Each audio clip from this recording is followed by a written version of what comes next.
Welcome to Pick Me Up, I'm Scared, the podcast. I'm your host, Madeline. I'm your co-host, David. And today we are here with part 2 of our multi-part episode on the Haitian Revolution. We're gonna have to do one of those, like question mark things at this point, like part 2 of... Because it's like... It might be a 3-parter. I think it's gonna be a 3-parter. It might be a 3-parter. We are going to get to Toussaint Louverture and talk, like, halfway through Toussaint Louverture, but not his arrest and stuff like that. Okay, we're going to get into some good stuff. Yeah. Also, before we get into it, just want to give you guys some updates. We are going to be finishing up our bonus episodes and finishing up our book club over on the Patreon for Susie Kim, Everyday Life in the North Korean Revolution. If you're not a member, they are all those episodes are available to listen to in order in a little collection over on our Patreon, patreon.com/pickmeupimscared. It's like $2 or $3 a month. It's supposed to be $3 a month, but we have an old tier up, and sometimes people... leave that tier, and a few spots are open at $2 a month still. So, if you're fast on it, it's only $2. Otherwise, yeah, $3 I think still a good price. I think we are undercutting the, sort of podcast median price. I really think we are, yeah. Which is, I know this for a fact, $5 a month. That is standard. We're cheap. Yeah. We're cheap. I've often been told that in other contexts as well. Yeah, that's a you problem. Yeah. No, I think that we are going to start to do some more casual bonus episodes based on everybody's feedback. Mm-hmm. So we'll try to start doing those next month, maybe more current events, kind of just loosey-goosey, no prep work, just kind of like talking about things that are going on. Speaking of feedback, for just one listener. Yes. Hegemony, hegemony, hegemony, bourgeois, bourgeois, bourgeois. You're drunk now. Have fun with that. Somebody was playing a drinking game with how many times we said hegemony and bourgeois. So there you go. That's all for them. So yeah, I don't know. Is there anything else we want to... Oh, the Means TV thing. That's cool. Yeah. So we're in communication with them to start maybe in March adding the video component to our podcast, which will be exciting. And yeah, you guys will be able to see the video content over on Means TV, which is fun. Madeline can spend, I guess, February giving me media training so that I don't have fucking media training. You're just a fucking... You know, if you look me up online, the most the biggest consensus is that I lack media training. That's the biggest consensus about you? Yeah. This tanky. Yeah, that one. I started dating someone new, and they were like, oh yeah, introducing or telling people I'm dating you is great, because I'm like, well, I started dating a tanky, and I think that's very, very funny. Big fan of Khrushchev over here. Oh, you shut the fuck up. You're not a big... No, I was saying you. Me? Khrushchev. Oh, I get it. Yeah. Ha, ha, ha. Most people think the tank thing was Stalin. It was Khrushchev. Yeah. Blah, blah, blah. 20th Party Congress. Fucking terrible. I'm reading this, really fabulous book that I actually think everyone would like. That's Vivian Gornick's The Romance of American Communism. That's just interviews with people who joined the Communist Party in the 30s and 40s and worked for it, about their experience. It's really lovely. Gornick herself later said that it was too sentimental because she herself had grown up as a sort of Jewish communist in the 30s in New York, and so it's very personal for her. Right. It's like perfect bedtime reading. Oh, that's nice. It's not serious. So David's coming in with a book rec. Always with the book rec. This is... Madeline has had to accustom herself to it. So many book recommendations. strangers on the internet also. Yeah, It's okay though. It's nice. It's nice to have a friend who reads. That sounded so condescending. Okay, all right. Okay. That's all the stuff that's going on. We got the Patreon, patreon.com/pickmeupimscared. So much bonus content over there. If you sign up now and you hadn't been over there before, I think there's literally hundreds of episodes you can listen to now. And we posted the interview over there that Stuart Hall and C.L.R. James on the BBC, I think it's sometime in the late 70s. I think it's 1977 or something like that. Yep. We posted that. We posted some interesting things over there. I think the coolest thing that I think we've posted lately is the flowchart of how North Korea's government works. Oh my god. You know, I'm a simple man. I like what I like. Okay, so Today, though, I guess we can segue into the real and proper episode. It wasn't even 5 minutes of bullshit. Do you want to recap what we did? For sure. So if you are not just like mainlining these in order and you actually had to wait a week for this episode to come out, last week we were laying kind of the groundwork for the Haitian Revolution. We were talking about Haiti, considered the crown jewel of France, right? Mm-hmm. The colony, how lucrative this colony was for France. Mm-hmm. And we were talking about, obviously, the horrific treatment that enslaved people brought from Africa had to endure there. We talked a little bit about the local population. The Taino people. Mm-hmm. We talked about the slave trade and specifically the relationship of the slave trade to the economy of France. We did talk about that. And sugar. I think the really interesting takeaway from that is that sugar was just this like new novelty for the emerging French consumer class. Mm-hmm. And I think it's so interesting that it was just like, this is your little treat. And then all these people are dying for it. I mean, it's the funny thing about it, to me, right, Eric Hobsbawm in The Age of Revolution says that the Age of Revolution can be defined as the fall of sugar and the rise of cotton. And you do see sugar's commodity price coincidentally right around the time that Haiti becomes Haiti and not Saint Domingue and free, just like hit the floor, because the sort of colonial powers find other ways to manufacture sugar, so it becomes like a classic supply demand thing of like an overproduction thing, which means that Haiti's economy, which also had like, you know, some small amount of cotton, but mostly coffee and indigo plantations, but was largely reliant upon sugar exports, kind of fell off a fucking cliff in the 19th century. Because people were like, we're not trading with the former slaves. We would not like to encourage that behavior. Right. And B, because the commodity price of sugar on the market hit the floor. Right. It's very, very interesting. So this week where we are picking up, we had kind of left off. We were going to do a Marxist analysis. Well, I think we were going to talk about return to James a little bit. We left off talking about Makandal and about the kind of sort of like marronage that became extremely common in Saint Domingue in the 18th century. And this was like a form of slave revolt, right? Yeah, so there are usually a few ways of distinguishing between types of marronage. Marronage, by the way, is running away. So petite marronage, which is like you run away for a month. Throughout the 18th century, there were actually organized work stoppages of petite marronage, where it was like, look, we're going into the hills and we're not coming back until the overseer who beats us is fired. That kind of thing. And then there is more long-term marronage in which entire communities were often set up in the hillsides and mountains of the interior of Saint-Domingue. And they had relationships with the sort of like urban areas around Port-au-Prince and around Le Cap, and there are specifically colonial reports where it's like, it's so annoying, maroon slaves will just go to a town where nobody knows them, like, set up shop, marry someone, have a family, and then you have a whole family that is living in freedom that they shouldn't be in. Right. Right.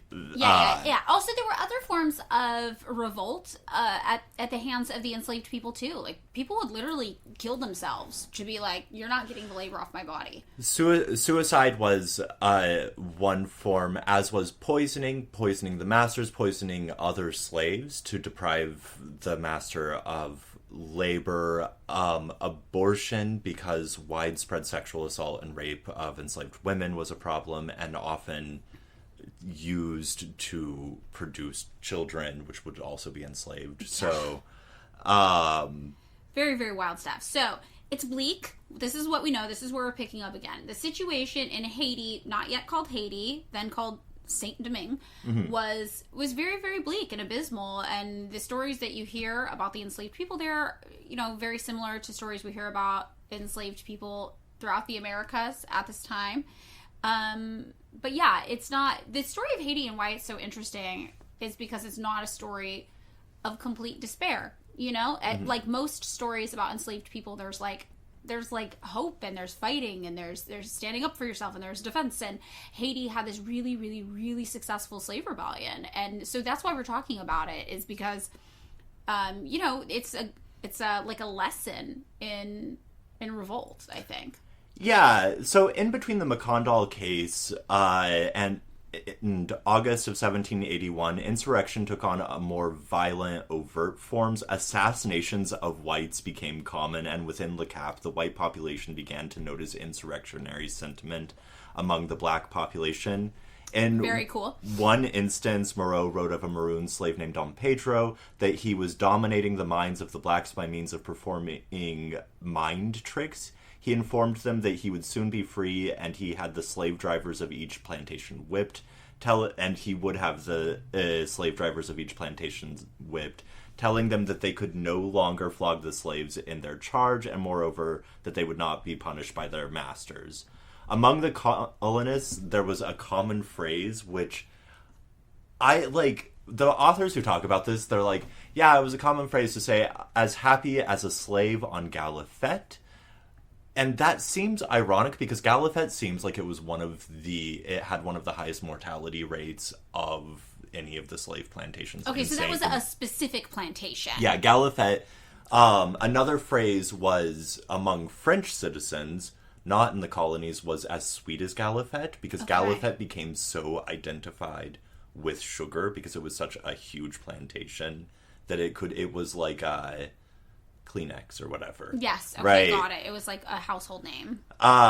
It was one of the wealthiest plantations on the northern plains. Among the French, it had become a byword for sweetness. The slaves on his plantation died at a rate startling even for the colony. Of the 808 slaves on his plantation in 1791, few were over 40. Of 57 brought to work in February of 89, 12 were dead within a year, that was high even for the enslaved population. Makandal also, by the way, was not unique in his marronage.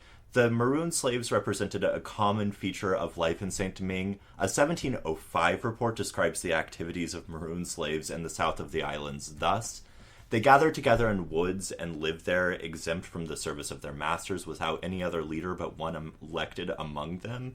Others, under cover of cane fields by day, wait at night to rob those who travel along the main roads, and go from plantation to plantation to steal farm animals to feed themselves, hiding in the living quarters of their friends who ordinarily participate in the thefts, and who, aware of the goings-on in the master's house, advise the fugitives so that they can take the necessary precautions to steal without getting caught. In 1751, harsher punishments were created for maroons, including public chain gangs, sometimes for life. Which obviously they're slaves anyway, but it was like, you're no longer a slave on a specific, plantation. You are like a slave to the public. Right. So they're really trying to discourage this behavior. They're really trying. It's taking off. And in Jean Fouchard's Maroons, he provides several accounts of the Le Cap Gazette describing maroon slaves, and they all have the fleur-de-lis branded on their chests, which was the common punishment for maroon slaves, was to have the fleur-de-lis branded on your chest, in addition to the branding made by the plantations. So the fleur-de-lis was like a French... yeah, it's like the flower... It's like France owns you. France owns you. Yeah. Which, the fact that, like, the notices of runaway slaves, they all had sometimes several fleur-de-lis on them, suggests that marronage was something that people were doing over and over and over.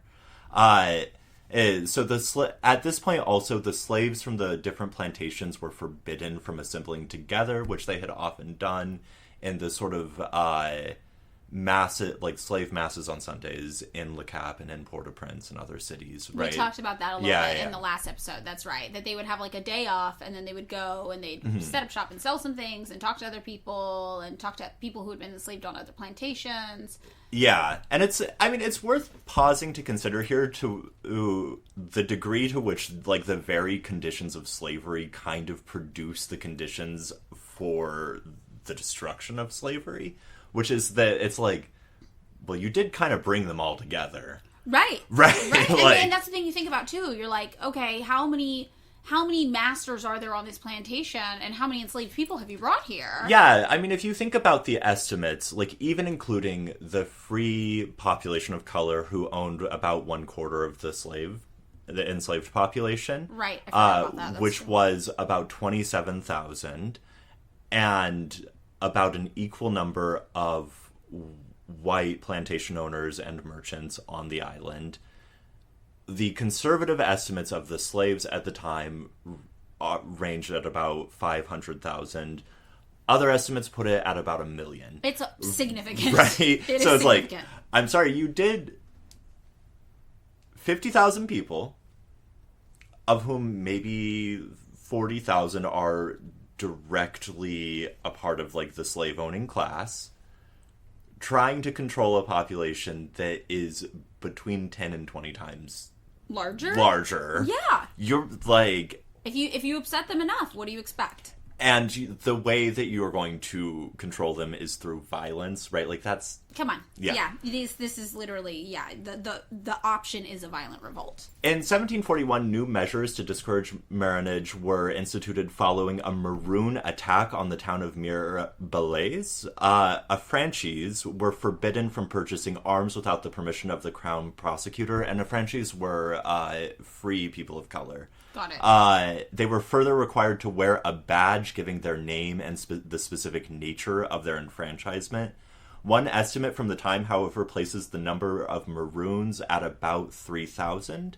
Maroon slaves who could read and write also merely forged documents, moved to a district in which they were not known by the authorities, and took up life as free people of color. Love. A contemporary account complains, a hardworking slave will pass from this region to that of Port-au-Prince. For greater security, he can take a name more closely resembling that of a free black. He will work at his trade. At the end of a few years, he will marry, have children, and there you have a whole family which has become free through the effrontery of its head. What an affront. And yet which has no other rights than those usurped by a plausible tongue. Wow. Okay, so at this point, we kind of have to go back to France. Okay. Madeline, go back to France. Oh, okay, I'm going back to France, yeah. All right, so while all this is happening, you think about France. We talked about this. We talked about how, like, the economy of France was really dependent on what was going on, in Saint-Domingue, right, now Haiti. And we also think about, like, the economy of France. They were doing their own thing. We were coming up on a revolution. They're also really, like, the tax districts and even, like, the sort of, like, dialects of French spoken were so vastly different that, like, the French Revolution is what creates, like, the notion of France as, like, a nation state in the contemporary sense. Right, and the French Revolution happened in 1798. So this kind of era, what we're seeing is there's a lot of people getting really rich off of things like colonization. There's an emerging merchant class that's, gaining wealth. But this is kind of when we hear people talk about, like, the conditions in France before the French Revolution were actually slightly better than the conditions of wealth disparity in the United States today. This is the era we're talking about, right?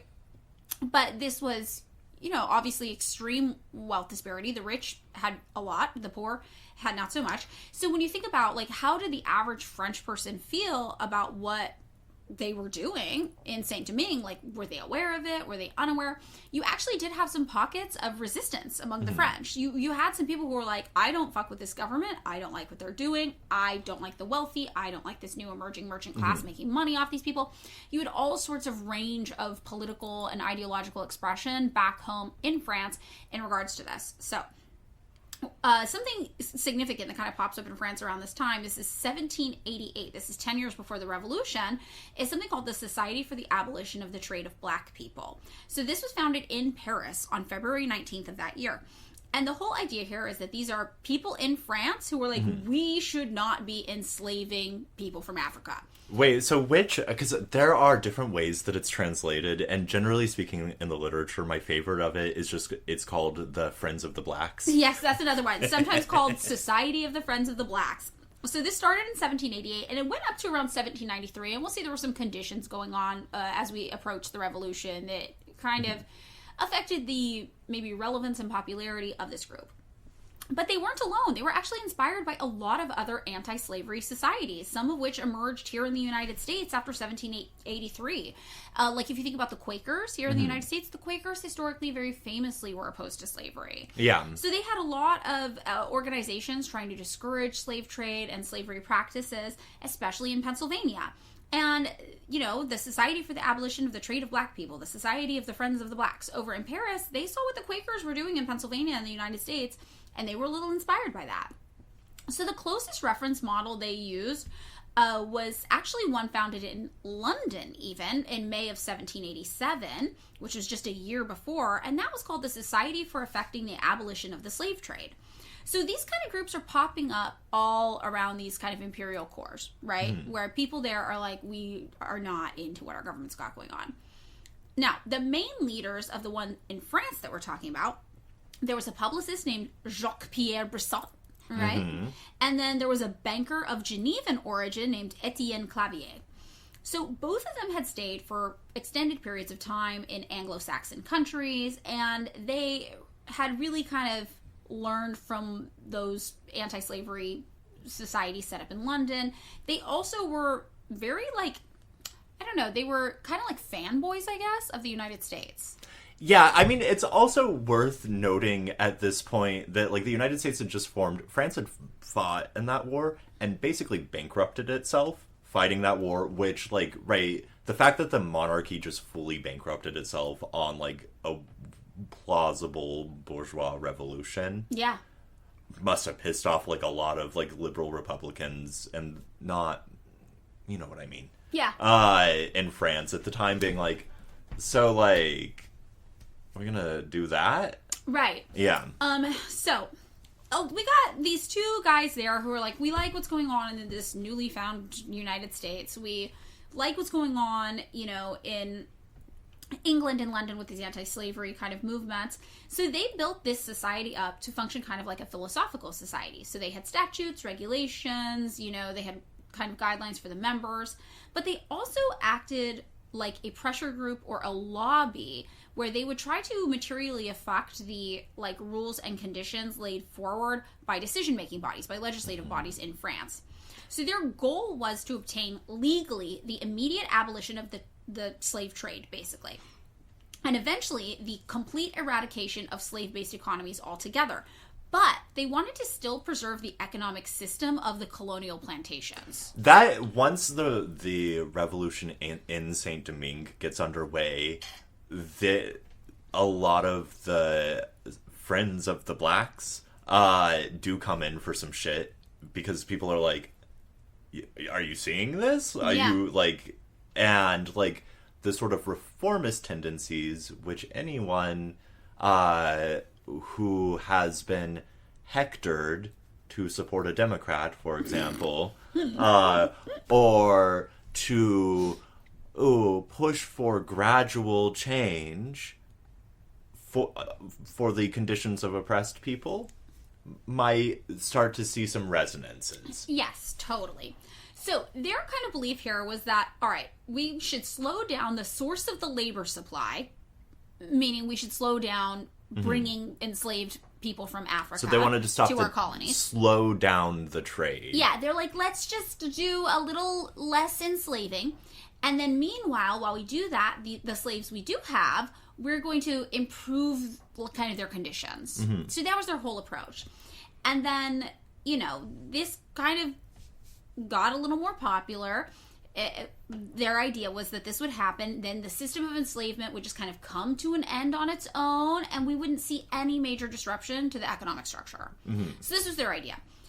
So they did a bunch of kind of legal pursuits in this regard. They didn't do what some of the other anti-slavery groups did around the world, which was like mass petition campaigns trying to win over public support. They were like, we're just going to bypass that and we're just going to go straight to legal pressure. So they published pamphlets. They tried to win over influential people amongst the ministries. They tried to work within the government, really. And they would prepare speeches that they would give in order to try to win like a parliamentary majority. So we actually have a quote here from a printed piece on February 5th, 1790, which appeared originally in the French Revolution and Human Rights, a brief documentary history. Mm-hmm. And it says, "This society, slandered in such cowardly and unjust fashion, only derives its mission from the humanity that induced it to defend the blacks even under past despotism. Oh, can there be a more respectable title in the eyes of this august assembly, which has so often avenged the rights of man in its decrees? You have declared them these rights. You have engraved on an immortal monument that all men are born and remain free and equal in rights. You have restored to the French people these rights that despotism had for so long despoiled. You have broken the chains of feudalism that still degraded a good number of our fellow citizens. You have announced the destruction of all the stigmatizing distinctions that religious or political prejudices introduced into the great family of humankind." And this was kind of how they would try to appeal to the lawmakers. They'd set it all up and be like, we're France, damn it. We've got all sorts of this good human rights shit going on. Look at us. And look how powerful you all have been, legislators, in freeing us from feudalism, in establishing human rights. And then they would kind of parlay this, right, into being like, and so in that tradition, now we must slowly address the issue of slavery. So this was totally their approach. And you can see it's really interesting. It is kind of like, if you're an American, it's very Democrat vibes. Yeah, I mean, it's funny. It's also, right, a lot of the Friends of the Blacks, which I will never tire of because it's very funny. What a name. I think that's one of those things. I just have to assume that in French, it doesn't sound as ridiculous. It probably does. It probably does. But they were a part of the Third Estate, and so they were a part of the National Assembly that had formed after the French Revolution. Usually they were, in Brissot's case, a part of the, I think it's called the Girondin wing, which eventually became the Jacobins, like the extreme left wing of the Third Estate, the people who did the terror. Right.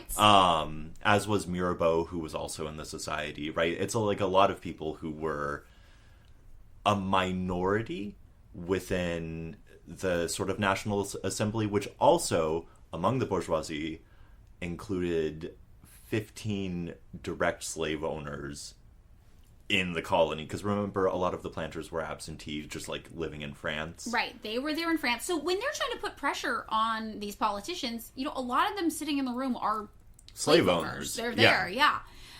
So, you know, obviously they were met with opposition. Mm-hmm.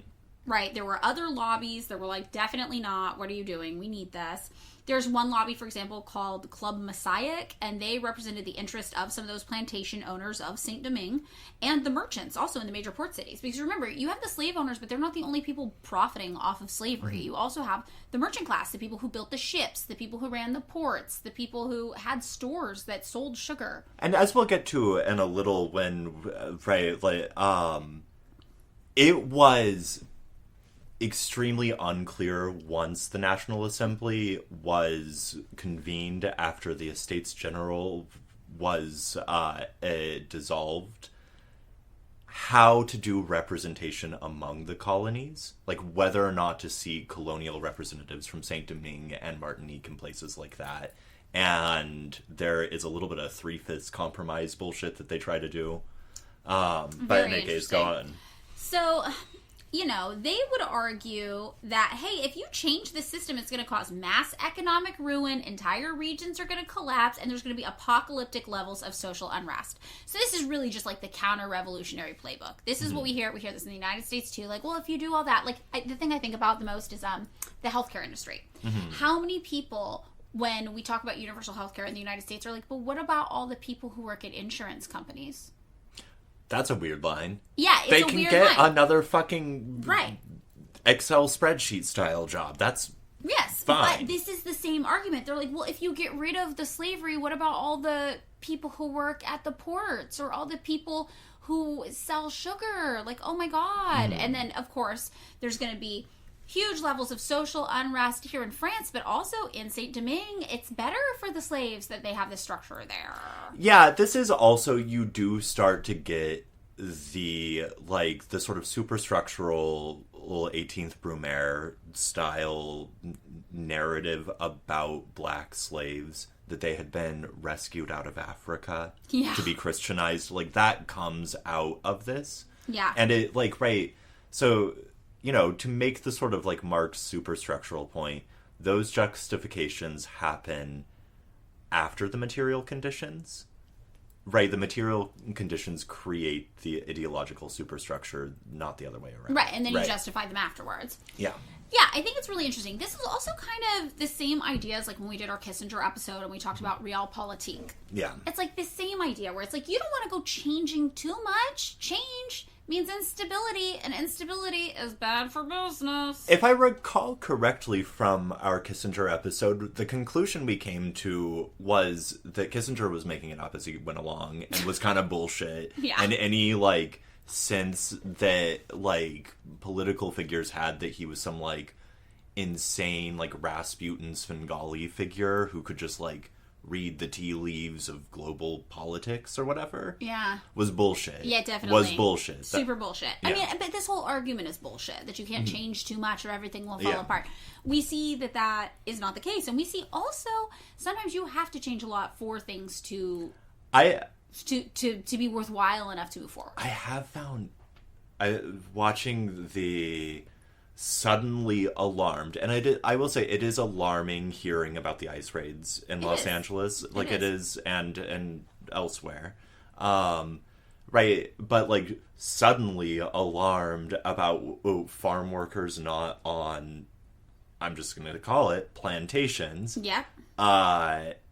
Is one of those things where it's like, oh yeah, there was an ICE raid outside of Bakersfield, you know, just a few months ago, or like a few weeks ago, maybe like a month and a half ago. Yeah, no, I was under like Biden, and it's like these people are not paying attention. They want to feel scandalized. I will say it does seem, I can't tell, and maybe you know this information, if the frequency of the raids is going up. I do know that several of the deportee flights have had to return to the United States. Okay, interesting. So I'm not sure just what's happened in the past week, but I will say under Biden there were more total deportations and expulsions than under the first Trump administration. I'm always curious whether or not it's like the media suddenly becoming outraged. No, definitely. It definitely is. They are becoming outraged. I mean, it's hard because I don't have the exact figures on what's been going on. Well, we'll get back to that. But actually, I do have the figures on what was happening. I actually do have some figures. Hold on. So we can actually share this because this is really interesting and it has to do with optics. Okay. So the bulk of the Biden, we'll call them deportations, but legally they're considered different, is Title 42 expulsions. So that's the bulk. So I have a lovely chart here and I can share this on our Patreon for anybody to see. But you can see under the Trump era, the total, we call them deportations. It's removals, returns, enforcement returns, administrative returns, and Title 42 expulsions. Those under Trump were lower than under Obama and Biden in the last term.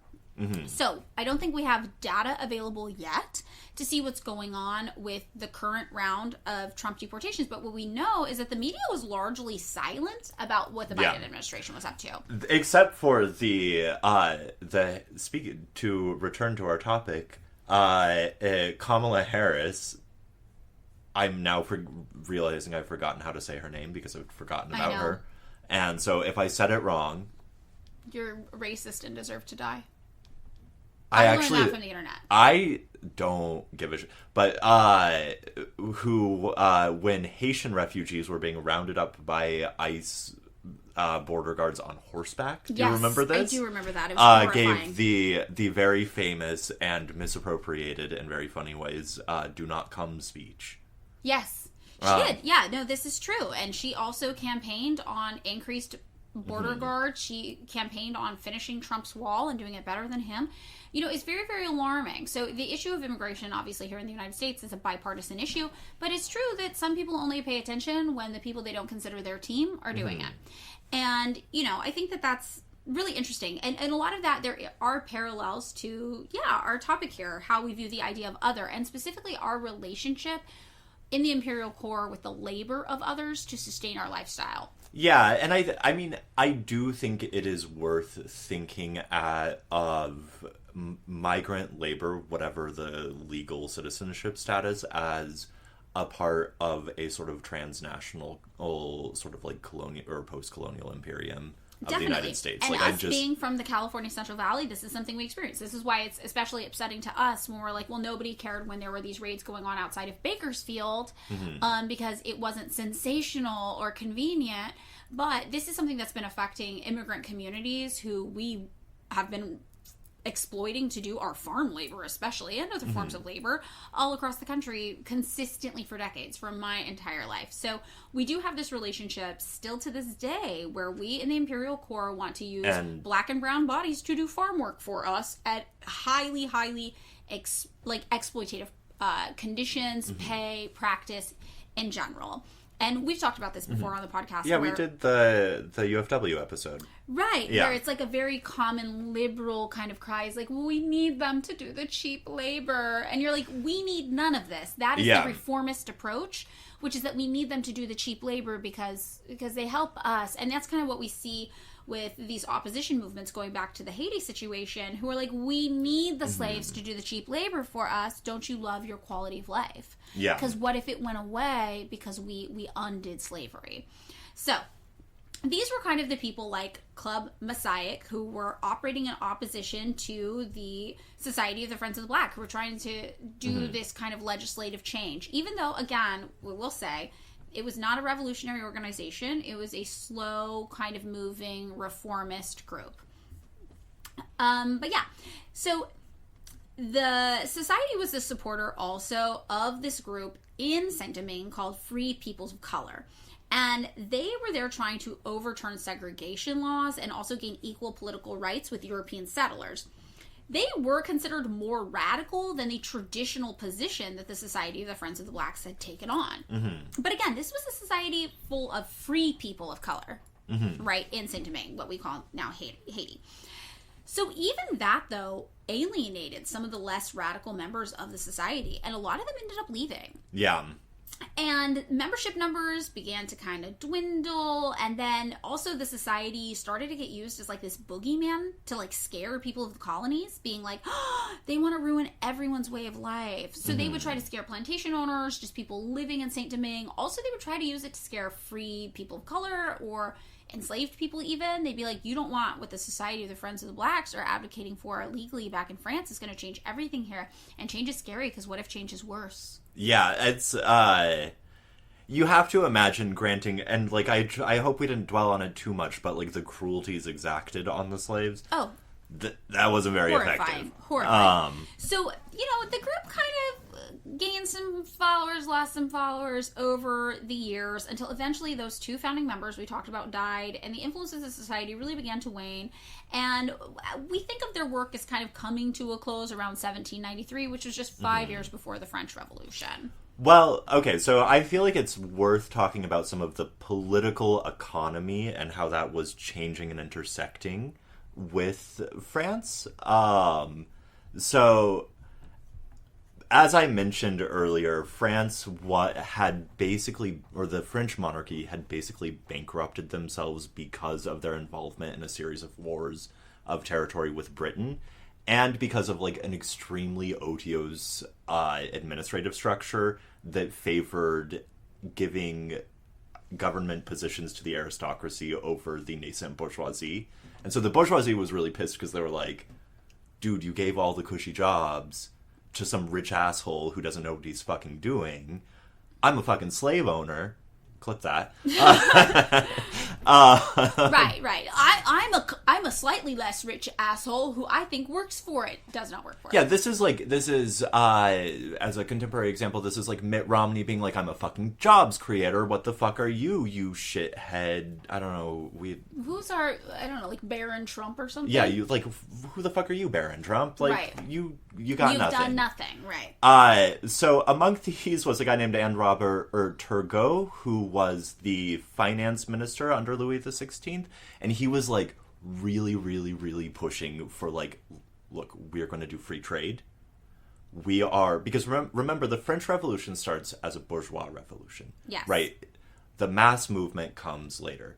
And so, essentially, Louis XVI, sensing that there's trouble, calls the Estates General, which is the first time that the Estates General had been actually called to order since 1614. And the Estates General was made up of three estates, which was the aristocracy, the clergy, and then a third estate, which was like everyone else. And Louis then kind of larded the votes in favor of the aristocracy and the clergy, and it was like, they're getting 2 votes in everything. Right. And so you do. And so the bourgeoisie was like, we are the only economically dynamic. Okay, you just have to put your head in, or put your mind in like the head of like an asshole businessman for a little bit. Got it. Right. That's natural. Yeah, that's me. An asshole businessman. That's what I do all day. Business. Right. Like, basically, you're like, we're the only economically dynamic part of the French economy. Right? Like, we're the bourgeoisie. Right. We do slave trade. We do sugar. Right. We do coffee. We do indigo. The king is just up there with his, like, 64 men who tend to his body or whatever the fuck. Yeah, he's in fucking Versailles, which we wouldn't have spent that money on. Right. Right? Like, we're not doing Versailles. What the fuck? Yeah.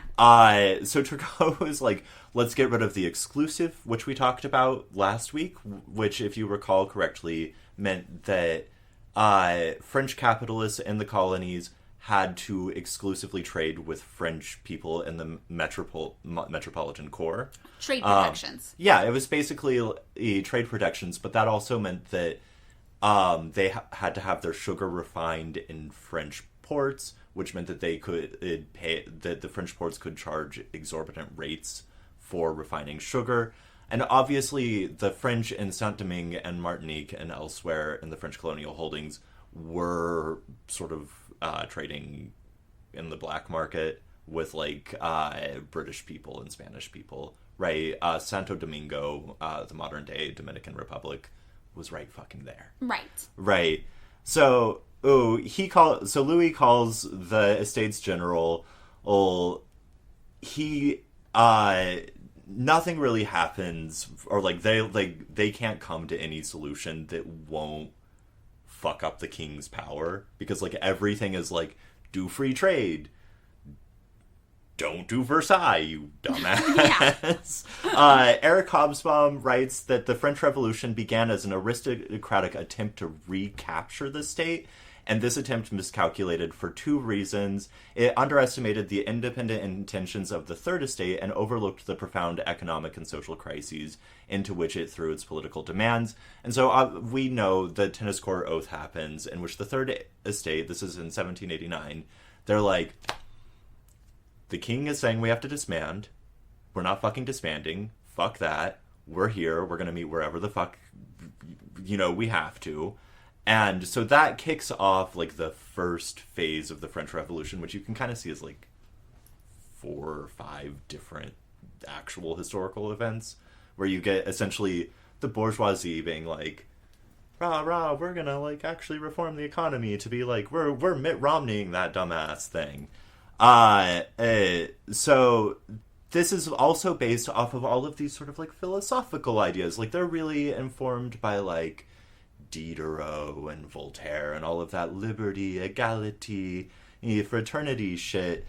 And so this enshrined equality of opportunity as opposed to like actual equality, and it emphasized the idea of the Frenchman as like a part of like a natural state, right?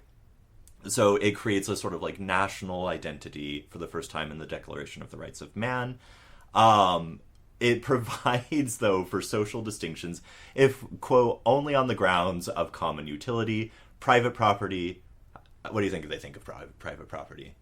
They probably love private property. They love private property. Yeah. It's natural, it's sacred, it's inalienable, it's inviolable. Yeah. It's not, at least initially, a mass movement. It's like the lawyers and business people and shitheads like that kind of being like, we've read Diderot, it's cool, we read that encyclopedia, that was cool. Science. Right, exactly. Right. And I think it really is interesting for us to consider the revolutionary goals and aims of this class even today in the United States. I think one of the things I think about a lot is like tech. Like when you see tech versus the government, you're like, neither of these people are on our fucking side. Yeah, kill them all. Kill them all. Get rid of them all. I'm not advocating that actually. I just for some reason the name of the debut album of the Bay Area thrash metal band Metallica just appeared in my head. Kill 'Em All by Kill 'Em All. Metallica. Yeah. Great album. I once worked for a baby photographer in San Francisco who photographed the guys from Metallica and their babies. And then I was going through all of her old negatives, and I was like maybe in the 80s or 90s, and I just see these pictures of Metallica shirtless with their babies smiling. And it was like this very surreal experience. Anyway, that's just a random San Francisco story. I have to imagine Metallica. they're like that was like the 90s, the early 2000s era of Metallica. 90s. That's film photos. I was looking at some film. It's bad Metallica. You think only the 80s Metallica is good? I think Kill 'Em All and Ride the Lightning. Yeah. Perfect albums. Everything, like when they started the Black Album, when they're like, we're gonna Enter Sandman. The Black Album and Enter Sandman, because when I was a child, I thought Enter Sandman was kids' music because there's a little kid in it. So I was like, this is children's music. I love Metallica, my favorite band. The first thing I ever saw when my parents would do that thing that you did in the 90s, or that poor people did in the 90s, where they would get cable for the free trial. Oh. Do you remember this? No. Well, in my household, you would get cable for like a month, twice a year. Oh. In my household, we were just bad with money. Oh. So we always had toys. Yeah, no, this was... We had internet, we had satellite TV, we had the illegal satellite TV. Do you remember back in the day you could bribe a guy to come... This is what it was. Yeah. My dad would bribe a guy to come set up illegal satellite and cable television for us. If you knew a guy who was a cable guy, you could slip him like $30 and he'd set you up with all the channels for free. Well, yeah, my parents weren't shady and cool. They were teachers. Yeah. I do remember, I was telling... Losers. I was telling someone, because my mom got a discount at, like, the teacher supply store in town, and so whenever it was, like, time to exchange gifts with, like it's, like, Christmas time or whatever, when people exchange gifts, she would just take me to the teacher supply store and be like, you have $5 for everyone, and then she would insist that I just get colored construction paper because that's a gift for the imagination. Wow. I was unpopular among my peers? My peers, because they were like, construction paper, what do I do with this? We got you a 1990s Metallica cassette tape of the album Reload, and you got me colored construction paper. You know what? In 7th grade, I remember buying my boyfriend Korn Follow the Leader on CD. Was that early? Oh yeah, 7th grade's when that came out. I remember getting it. Pretty good gift giving. You want to hang out with the people who are bad with money in a fun way. Yeah, that's it. So speaking of people bad with money in a fun way, the aristocracy before the French Revolution. Yeah, good segue. So it's not a peasant thing. The storming of the Bastille is like was the result of a counter-revolutionary attempt to actually wrest control of the government back from the Third Estate, which then pissed off the masses, and they were like, nah, we are actually breaking all of the Third Estate bougie lawyers out of prison. So that's how that went down. Yes. We're not talking Mao. Yeah, no, this is... And I think, right, like... The French Revolution is, like, you have to understand it as, like, the coming to maturity of the ideological formation of the bourgeoisie. Yeah. Right? Yeah, because this is still... Capitalism is still relatively new. Yeah. So the principles enshrined in the Declaration of the Rights of Man left ambiguous the status of enslaved people and free people of color in the French colonies. Brissot, who you talked about, who was one of the Girondin wing of the National Assembly, he'd helped found the Friends of the Blacks.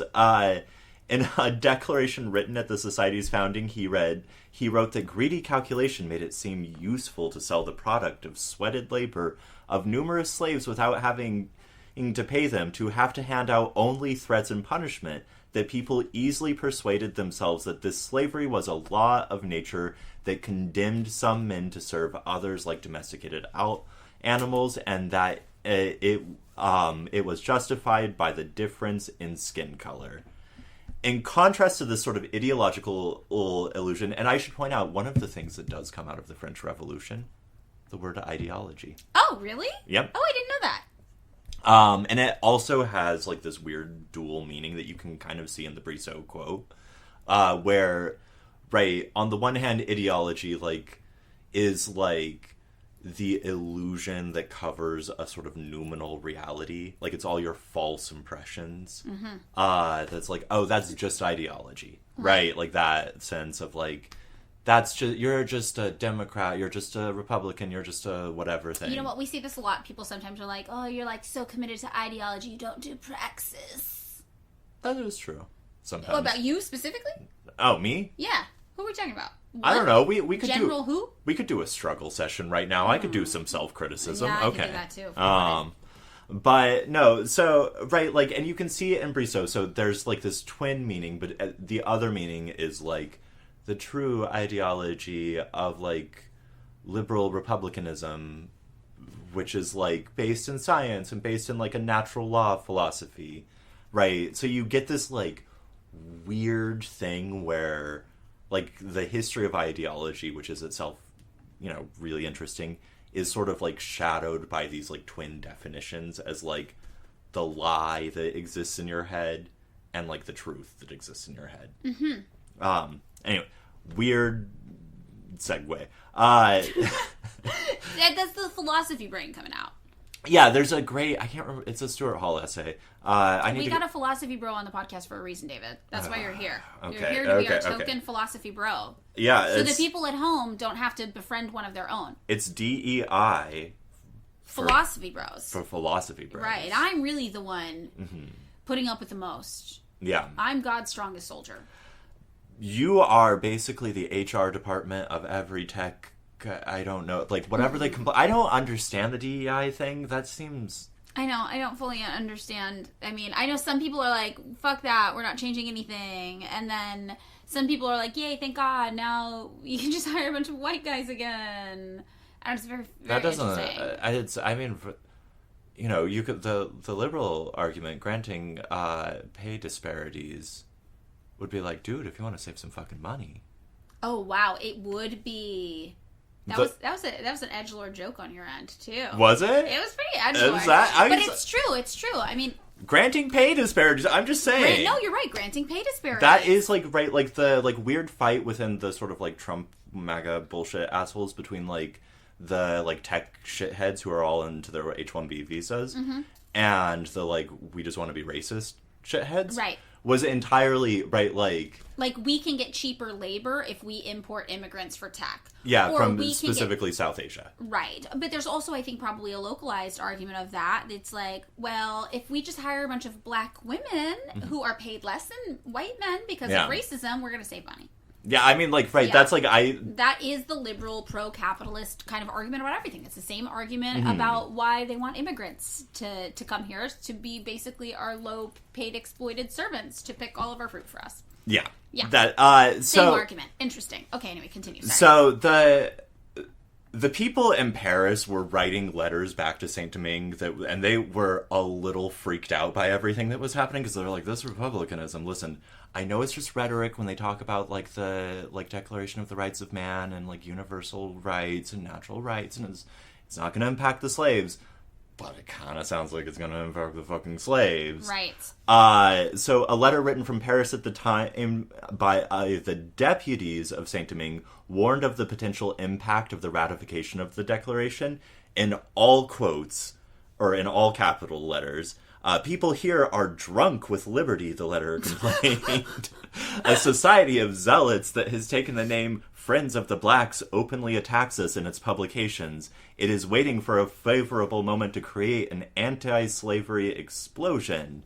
Wow. The letter then recommends that the slave owners in Saint-Domingue take swift action, calling upon them to, quote, pay close attention to the people in their actions, arrest suspicious persons, seize writings in which even the word freedom appears, redouble your guard over your plantations, towns, and villages. Everywhere win over the free people of color. So the letter was actually intercepted by Julien Raymond, a free person of color in Saint-Domingue, an anti-slavery advocate who published it to show the hypocrisy of the Saint-Domingue elites in the National Assembly. Mm-hmm. And the free people of color in Saint-Domingue themselves represented a contradictory and ultimately liberatory, but it takes them a while to get there, type force in Saint-Domingue. They represented roughly 1/2 of the free population, as I said earlier, of the colony, about 27,000 people, and owned about 1/4 of the enslaved people on the island. Because of widespread legal and social discrimination against them, they represented, however, a potentially revolutionary force within Saint-Domingue, especially like the Saint-Domingue middle classes. Yeah.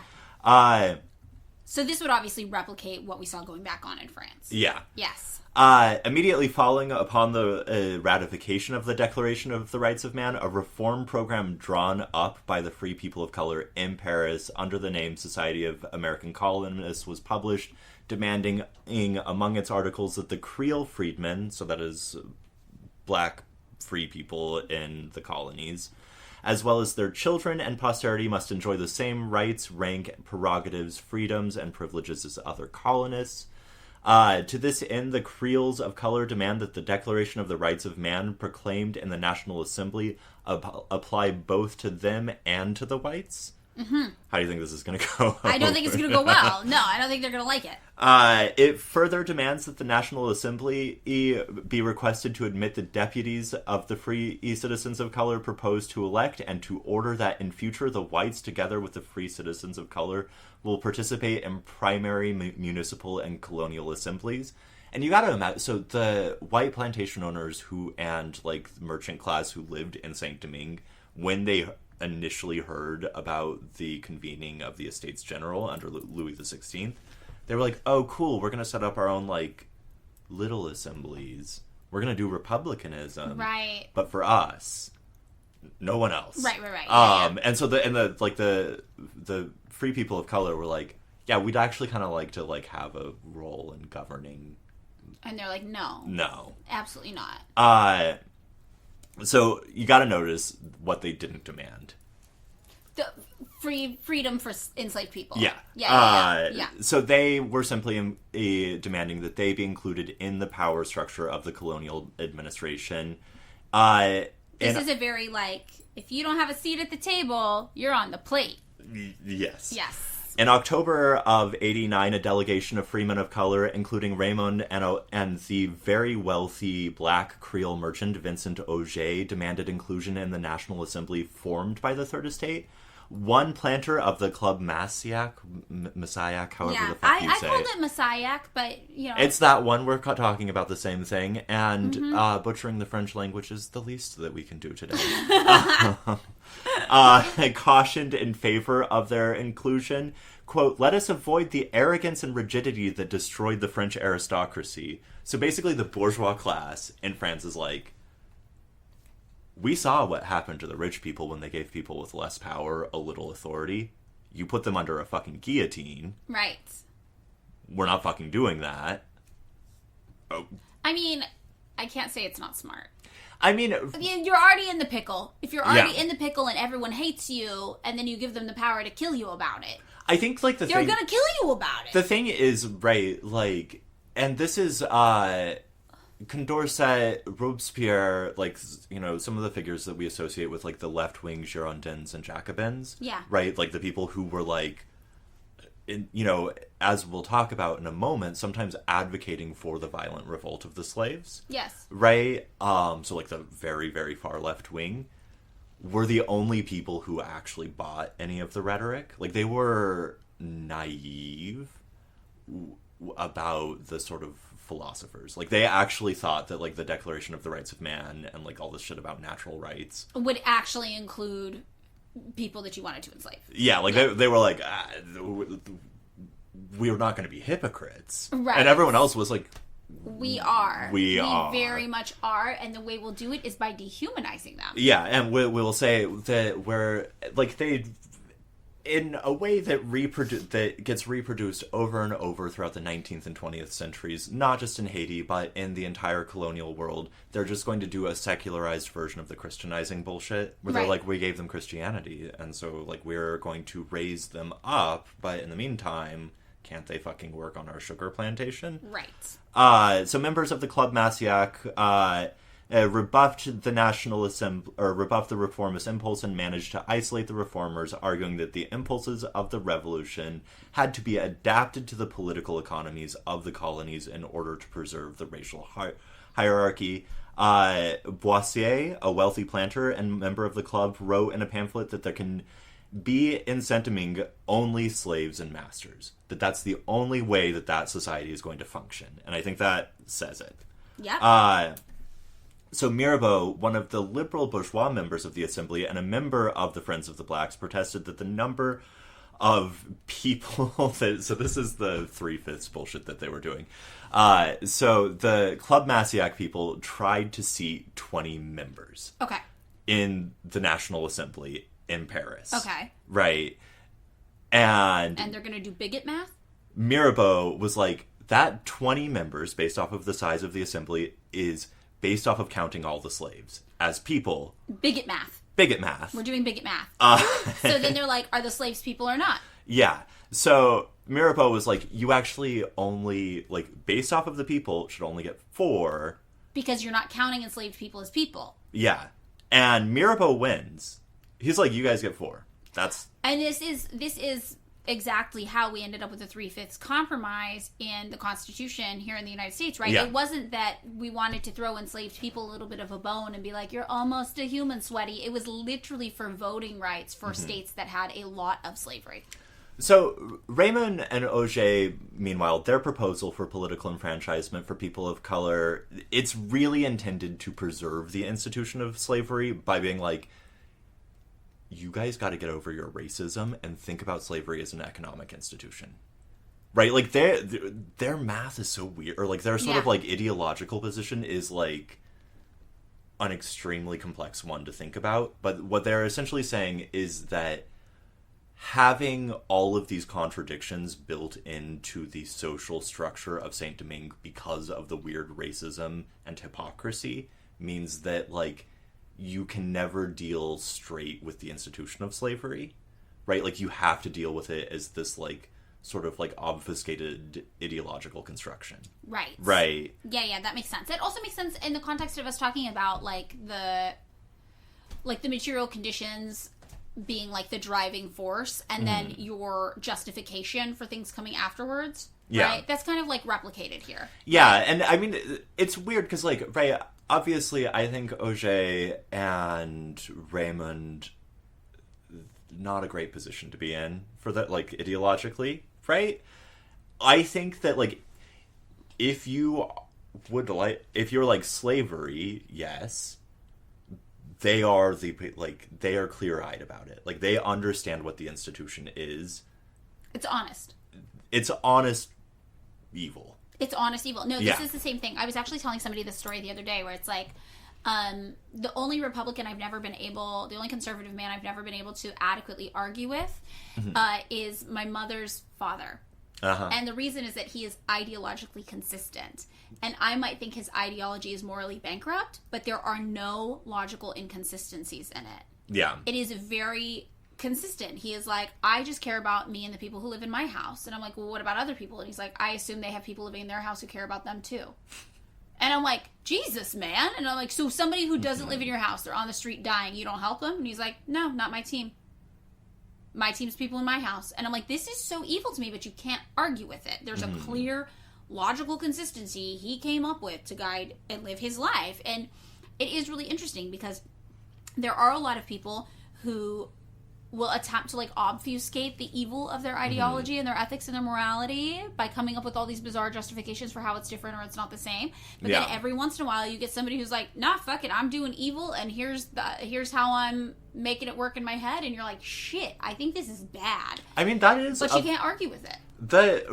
This is one of the things that I find interesting when we talk about sort of, like, neoliberalism or whatever, like the Chicago Boys and the Hayek or whatever, is that there is ideological consistency there, right? Like, they're not... Kind of. But because there's not, though, because they think that they're literally bringing economic progress somewhere. Yeah, but they define economic progress as, like...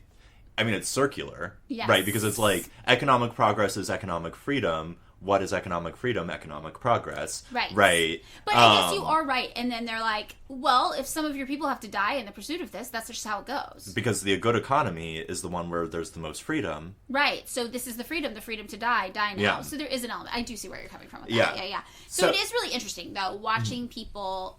It is very, very interesting watching people do bad things and then justify them. Or watching people do bad things and say, I don't need to justify it, it's just how the world works, man. And it's... And this is the people who do bad things fall into one of these two camps. I feel like most people I know sort of vacillate. You know what? Right? There is a third camp, which is, I fucked up and accidentally did a bad thing. I see most people doing the thing where they go, like, I did a bad thing, and here are the reasons it was necessitated and out of my hands, and I was forced into it. The number of times that, usually in more words than this, but in so many words, I have heard someone say, look what someone made me do. Look what you made me do. Yes. It is definitely that. Very, very fascinating. Okay, anyway, sorry. All right, it was a little aside, but I thought it was interesting. July of 1789, false rumors among the enslaved population of Martinique began circulating that the King of France intended to emancipate them. This caused a widespread slave revolt in Martinique, which, remember, not that fucking far from Saint-Domingue. Yeah. That was very, very quickly put down, but which stoked fears in France that abolitionist rhetoric stemming from the Declaration of the Rights of Man would lead to widespread slave insurrection.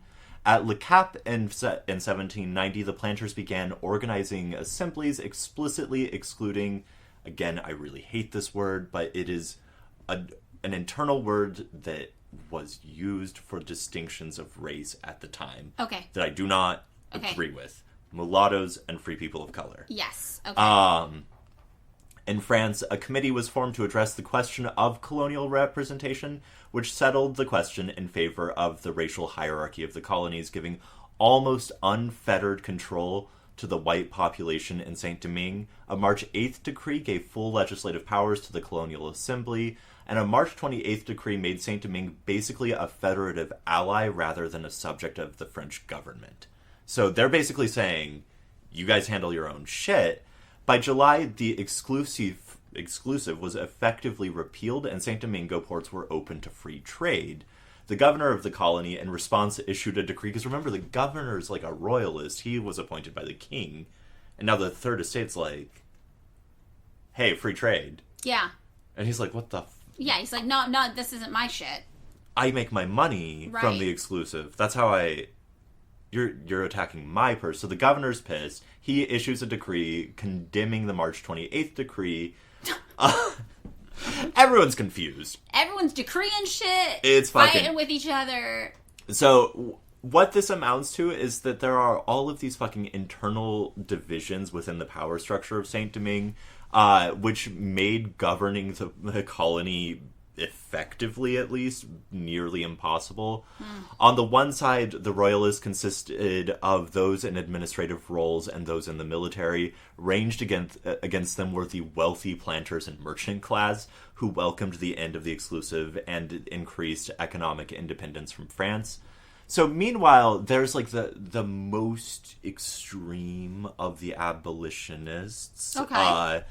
Abbé Gregoire, and he begins publishing these pamphlets predicting the end of slavery in the French colonies, Quote, a secret fire is being incubated throughout Europe and foretells an imminent revolution. Yes, the cry of freedom rings out in the old and new worlds.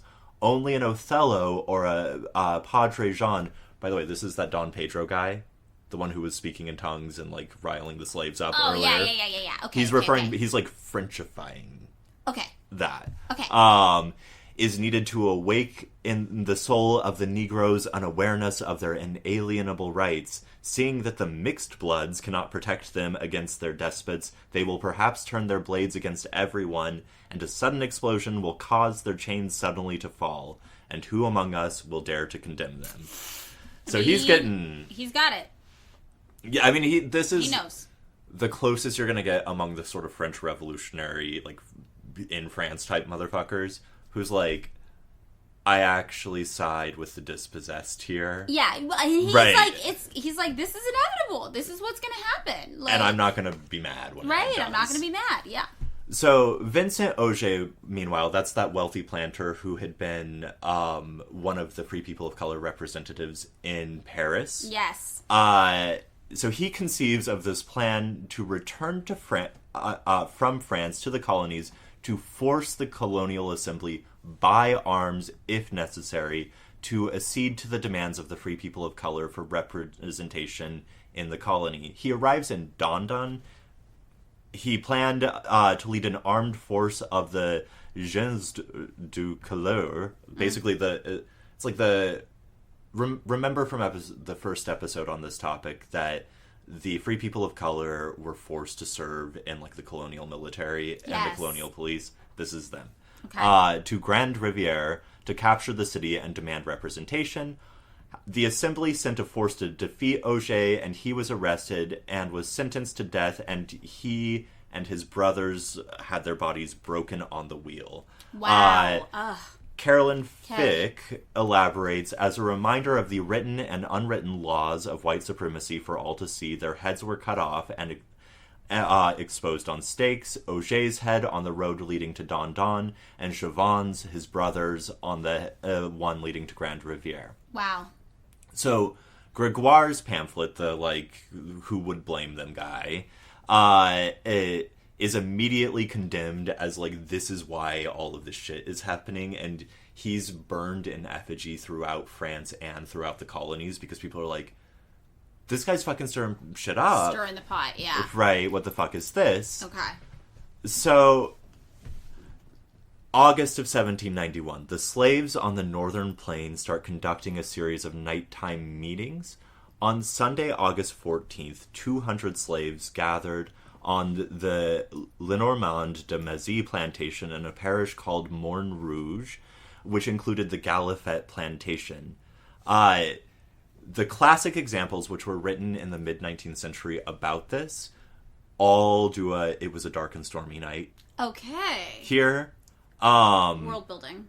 So, it was a dark and stormy night. I'm not going to... Right. Let's go with it. All right, we'll go with it. One slave read a statement announcing that the King of France had abolished the use of the whip. The rumor was untrue, but like the stuff in Martinique... It got everybody going. It got everyone kind of worked up. Okay. The slaves that night planned a mass insurrection for August the 24th. 2 slaves were captured trying to burn down one of the plantations ahead of time and were tortured and confessed to the plan. Oh.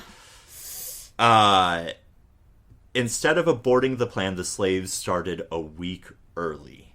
Cool. First with attacks against La Gazette, and then an uprising in a coul.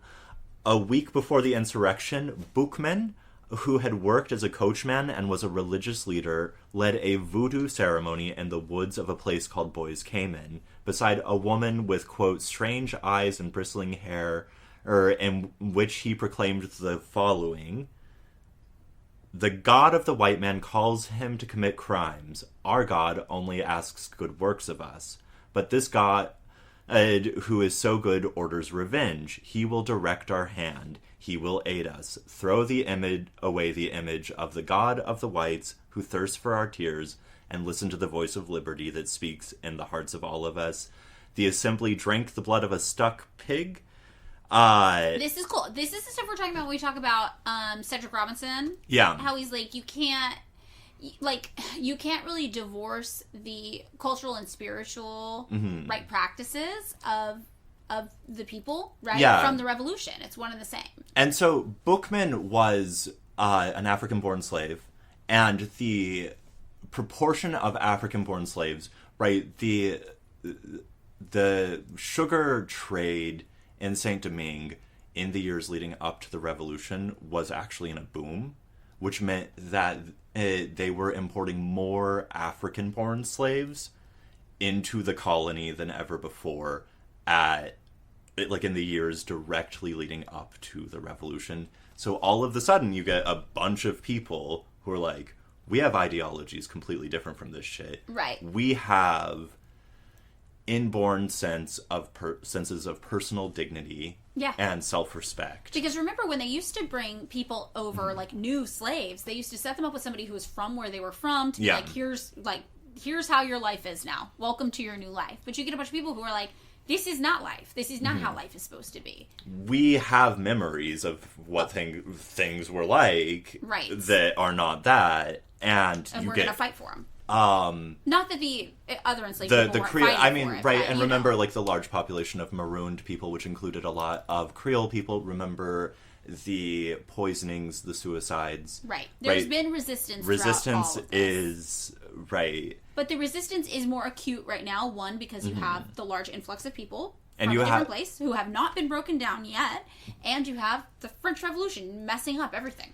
And I mean, for the good, obviously. So, yeah, and the funny thing about the French Revolution is if you think about it, the stifled position of the bourgeoisie, who had made their money off of colonial trade because of the exclusive, because of the privileges given to the aristocracy and government appointments, is what caused the French Revolution.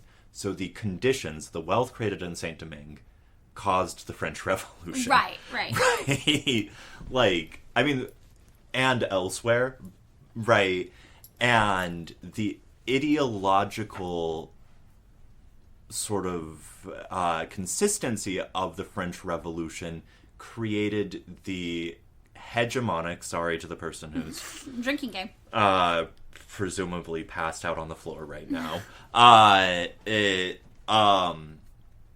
Like, the hegemonic structure to become so ineffective because they couldn't figure out how to govern in a consistent way, who to claim as a representative, shit like that. Right.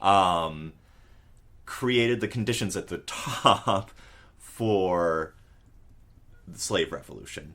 The governor of Le Cap Blancheland, hearing about from the slaves who were captured and tortured, about what was happening, fortifies Le Cap, and basically that's the only thing that saves the city from being burned to the ground. Boukman ended his speech with the phrase, "Coutez la liberté, le palais, et cour nous tous." Listen to the voice of liberty, which speaks in the heart of all of us. As the slave insurrection grew, the phrase came to be invoked as a call to battle among the insurgents. And we will let C.L.R. James describe what happened next, including one of my favorite footnotes in any book I've ever read. Okay, great. The slaves destroyed tirelessly. Like the peasants in the Jacobins or the Luddite wreckers, they were seeking their salvation in the most obvious way. The destruction of what they knew was the cause of their sufferings, and if they destroyed much, it was because they had suffered much. They knew that as long as these plantations stood, their lot would be to labor on them until they dropped. The only thing was to destroy them. From their masters they had known rape, torture, degradation, and at the slightest provocation, death. They returned in kind. For 2 centuries, the higher civilization had shown them that power was used for breaking your will on those whom you control. Now that they held power, they did as they had been taught. In the frenzy of the first encounters, they killed all, yet they spared the priests whom they feared and the surgeons who had been kind to them. They, whose women had undergone countless violations, violated all the women who fell into their hands, often on the bodies of their still bleeding husbands, fathers, and brothers. Vengeance, vengeance was their war cry, and one of them carried a white child on a pike as a standard. And yet they were surprisingly moderate. Footnote. This statement has been criticized. I stand by it. Yeah. I mean, and when you hear them talk about it, too, they're like, oh, anybody who was, like, fucking nice to us, we just let them go. Like, some people who were on plantations where they're like, yeah, our plantation, like, owner or master, like, his wife is miserable here. She hates it. She is a victim, too. She is a victim of this man. They would go warn the women sometimes in advance, right? And they'd be like, hey, some shit's about to go down. You seem like a good person. Get the fuck out of here. There are stories of, like, small groups of randomly Polish, not a state yet, but, like, people from the place that we will eventually call Poland, immigrants who worked as, like, small itinerant laborers, being basically told to get the fuck off the island now. Like, you gotta go. They were very moderate. They were very moderate in this rebellion. Yeah, they obviously also basically burned the North Plain to the ground. Right, like, and they killed a ton of people. Right. But I do feel, I agree with C.L.R. It was moderate, given what they had gone through. No, I just love, because that is from the 1963 edition, so that happened, right, the book is published, Black Jacobins is published in 1938, and it's like, right, people had written about the Haitian Revolution before, but either they had been Haitian writers who weren't very good, like, didn't have, like, access to the archives. Got it. In the right way. Or they were just, like, straight up racist eugenicists. Like, that was sort of, like, how it had been written about. And any sort of, like, critical study of it hadn't been done. And so I love that, like, when he comes back in 1963, he's like, nah, I was right. Yeah, I'm standing by this. Yeah, no, it's cool. Yeah. So the composition of the initial insurrection is worth dwelling on for a moment. Carolyn Fick notes that all or nearly all of the slave delegates were from the upper ranks of slave society, usually filled by Creole slaves. Fick goes on to note that many of the participants in the Boys Came in assembly, such as Jean-Francois, about whom more later, were basically permanently marooned, and that Boukman himself had been chronically marooned, which means that he'd, like, leave whenever. He would be like, I don't want to do this, I'm going to be gone for a couple months, and then he would come back. Delegates came from different plantations throughout the north of the colony, and recall that in the 1740s, the colonial government had made that illegal, so they were all engaging. Anyone who showed up at the assembly was engaging in a form of petit marriage. Right. So, add to this, Toussaint Louverture, about whom very much more later, himself not a Maroon, was in regular communication with other Maroon insurgents such as Jean-Francois and Boukman. One of the older slaves on the Galifet plantation, Ignace, later stated that he had received instructions from a free man of color, himself sentenced to death in absentia over the Auger affair, like the attempted rebellion of the free people of color. Right. The point here is that the conspiracy and subsequent insurrection coordinated both African and Creole, as well as free and enslaved people together. The slaves who had been captured in the premature arson attacks had put the white plantation owners on alert. Plantation commanders on the De Gros plantation arrested and questioned several slaves who denounced any rebellion. And there was a lot of, in Carolyn Fick's book, which I highly recommend, which is called The Making of Haiti, there's a lot of, we love the master. The master's our friend. We would never do anything to her. And then they're like, that seems plausible. Yeah, these people definitely love us. At 10 o'clock on the 24th, the slaves in the Flaville Turpini estate in a cool deserted en masse and marched to the neighboring Clement plantation, where they joined with Boukman and the slaves there. From there, they proceeded to the Tremé estate, where they took a resident carpenter captive, and proceeded to the No plantation, where they killed the owner and his sugar refiner. By the next morning, 2 more plantations had been destroyed, along with the white overseers. From there, they proceeded to the adjacent Limbe province. A white columnist wrote of the growing army of insurgents. By the 25th, that they were numbering more than 2,000. One can count as many rebel camps as there were, past tense, plantations. Wow. Another compared the progress of the insurgency to the effect of an epidemical disease, and that, I can see in my notes, it is spelled wrong. That is the word he used, and I want to say he's just dumb. I think, yeah, probably he's dumb, yeah.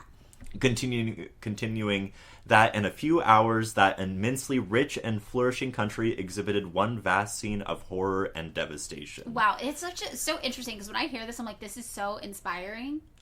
This is so powerful. No, it's when you read the accounts of Bookman's speech have gone down into legend, and they were mostly written about. Like, some of them are very contemporaneous, and were reported by people who survived or, participated in them later. Right. Usually, so, Moreau de Saint-Marie, the, guy who wrote a lot of the stuff that we've been referring to, he flees. He had been kind of like a liberal gradualist abolitionist. Mm-hmm.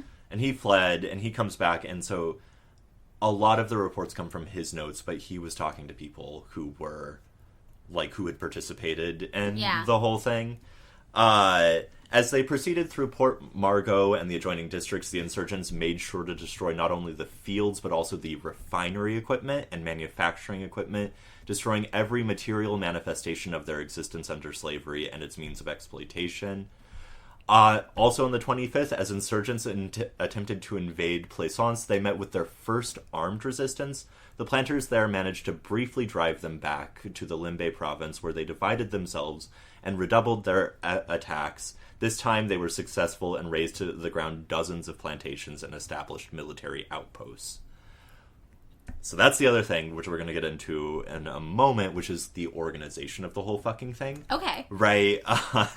While the insurgents in Akul to the west destroyed the means of their oppression there, slaves in the eastern portion of the plains rose up as well, destroying plantations in Petite-Anse, Courtière-Morin, and the Plain du Nord, directly surrounding Le Cap. So basically the entire North Plain is on fire. Yes. Apparently, the only thing that saved Le Cap was Blancheland. Boukman, with his insurgents numbering around 15,000 by this point, led 3 unsuccessful attacks on Le Cap.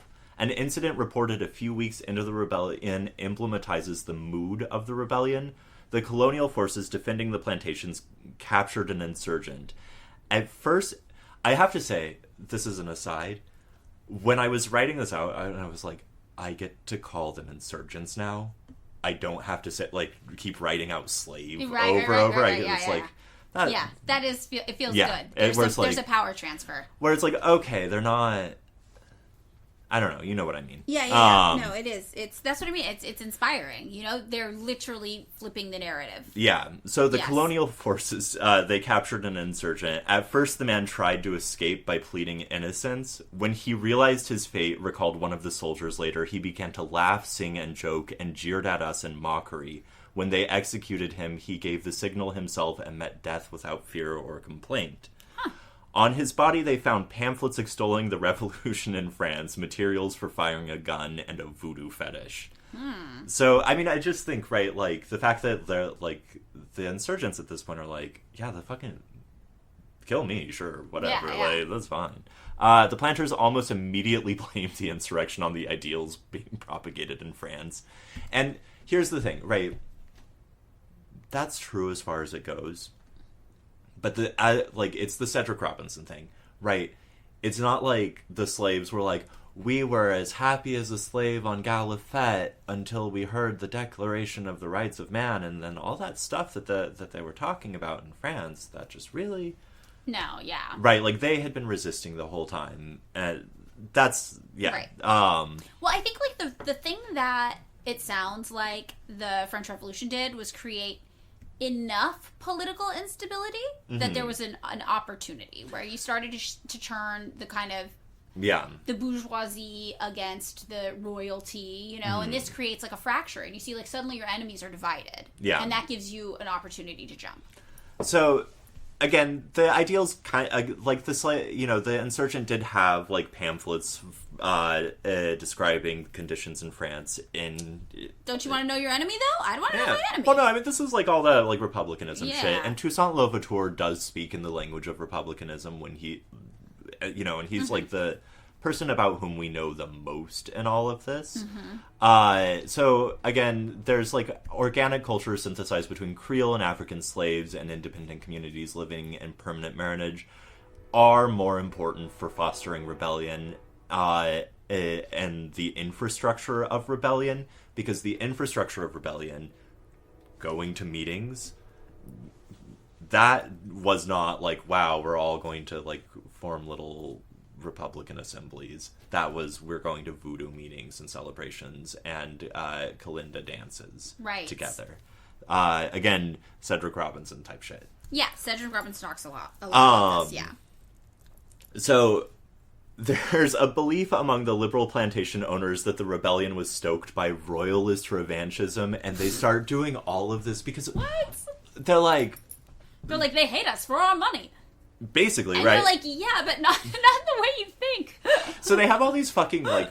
They start coming out with all these, like, bizarre conspiracy theories where they're like...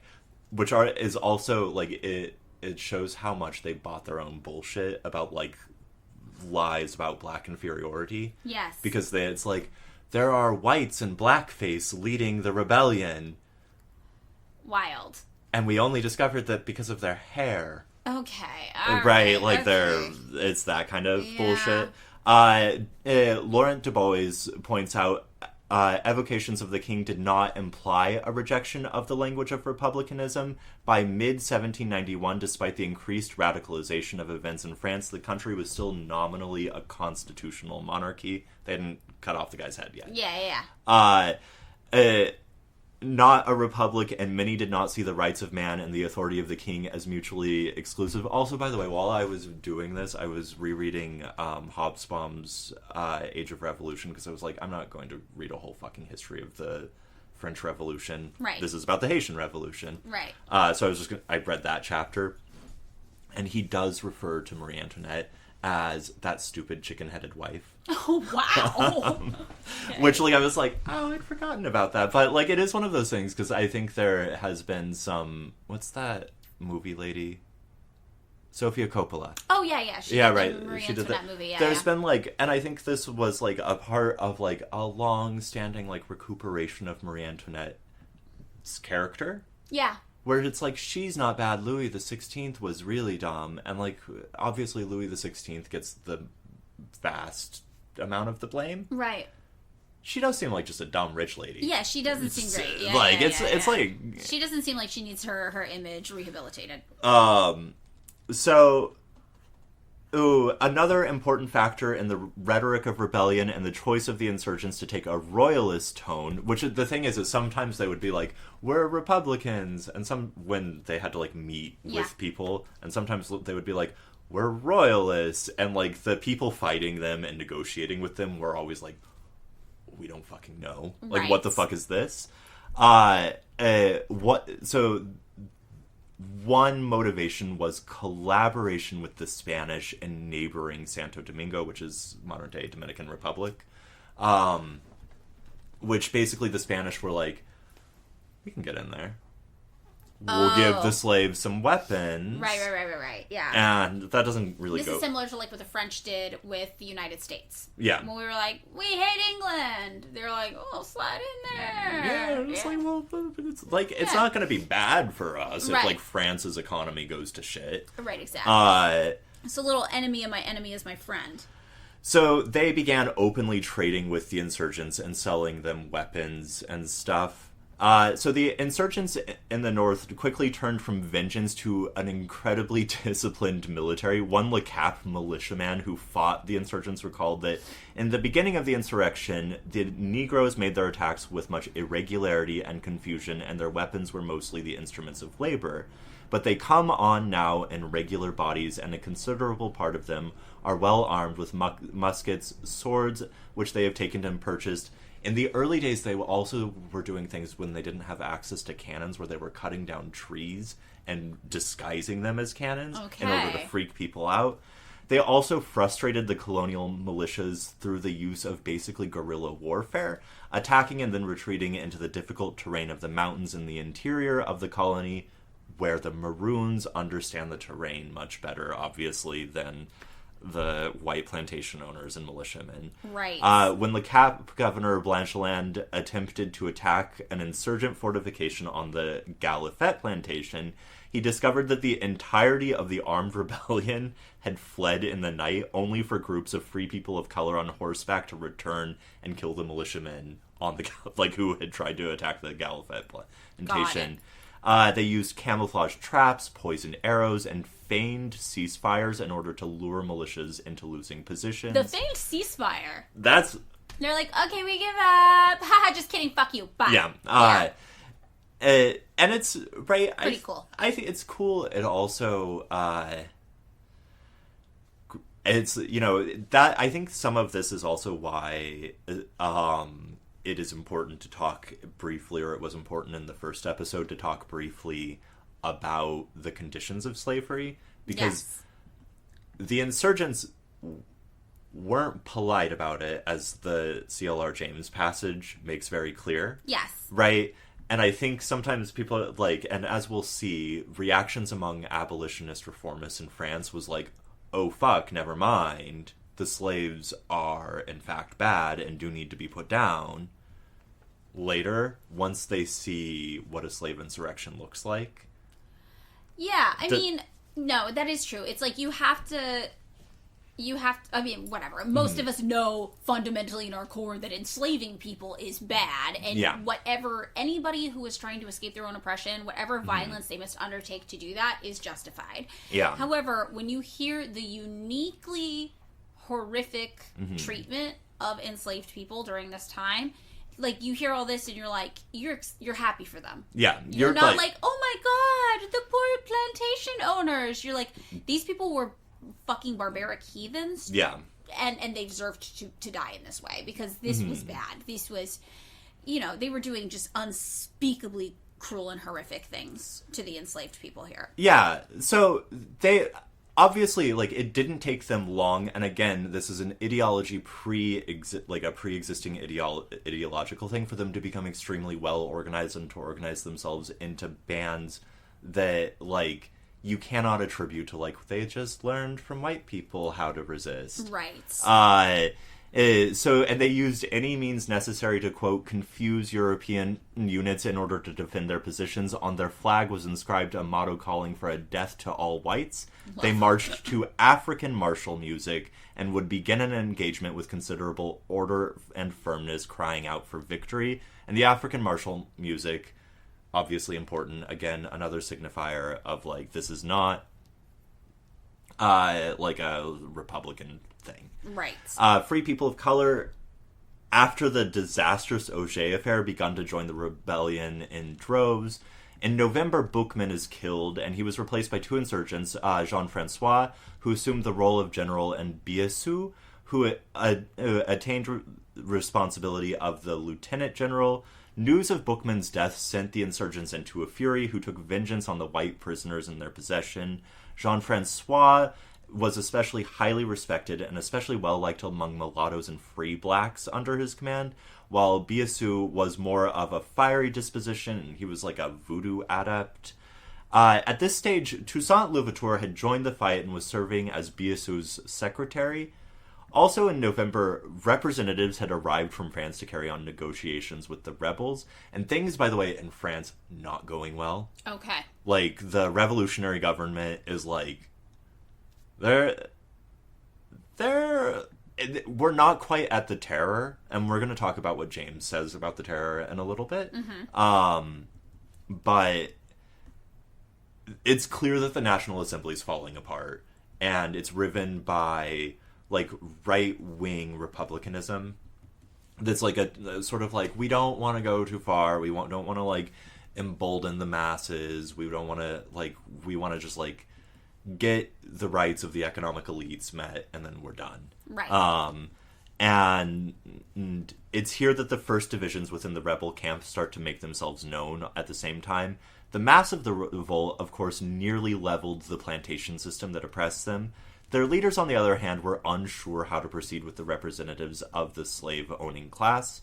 Writes Fick, To negotiate the outright abolition of slavery would be absurd. No ruling class ever negotiates away the economic foundation of its own power. Yes, that's true. Jean-Francois knew this as well as anyone, so he hoped not for liberty at this point, but merely the amelioration of the slave's condition.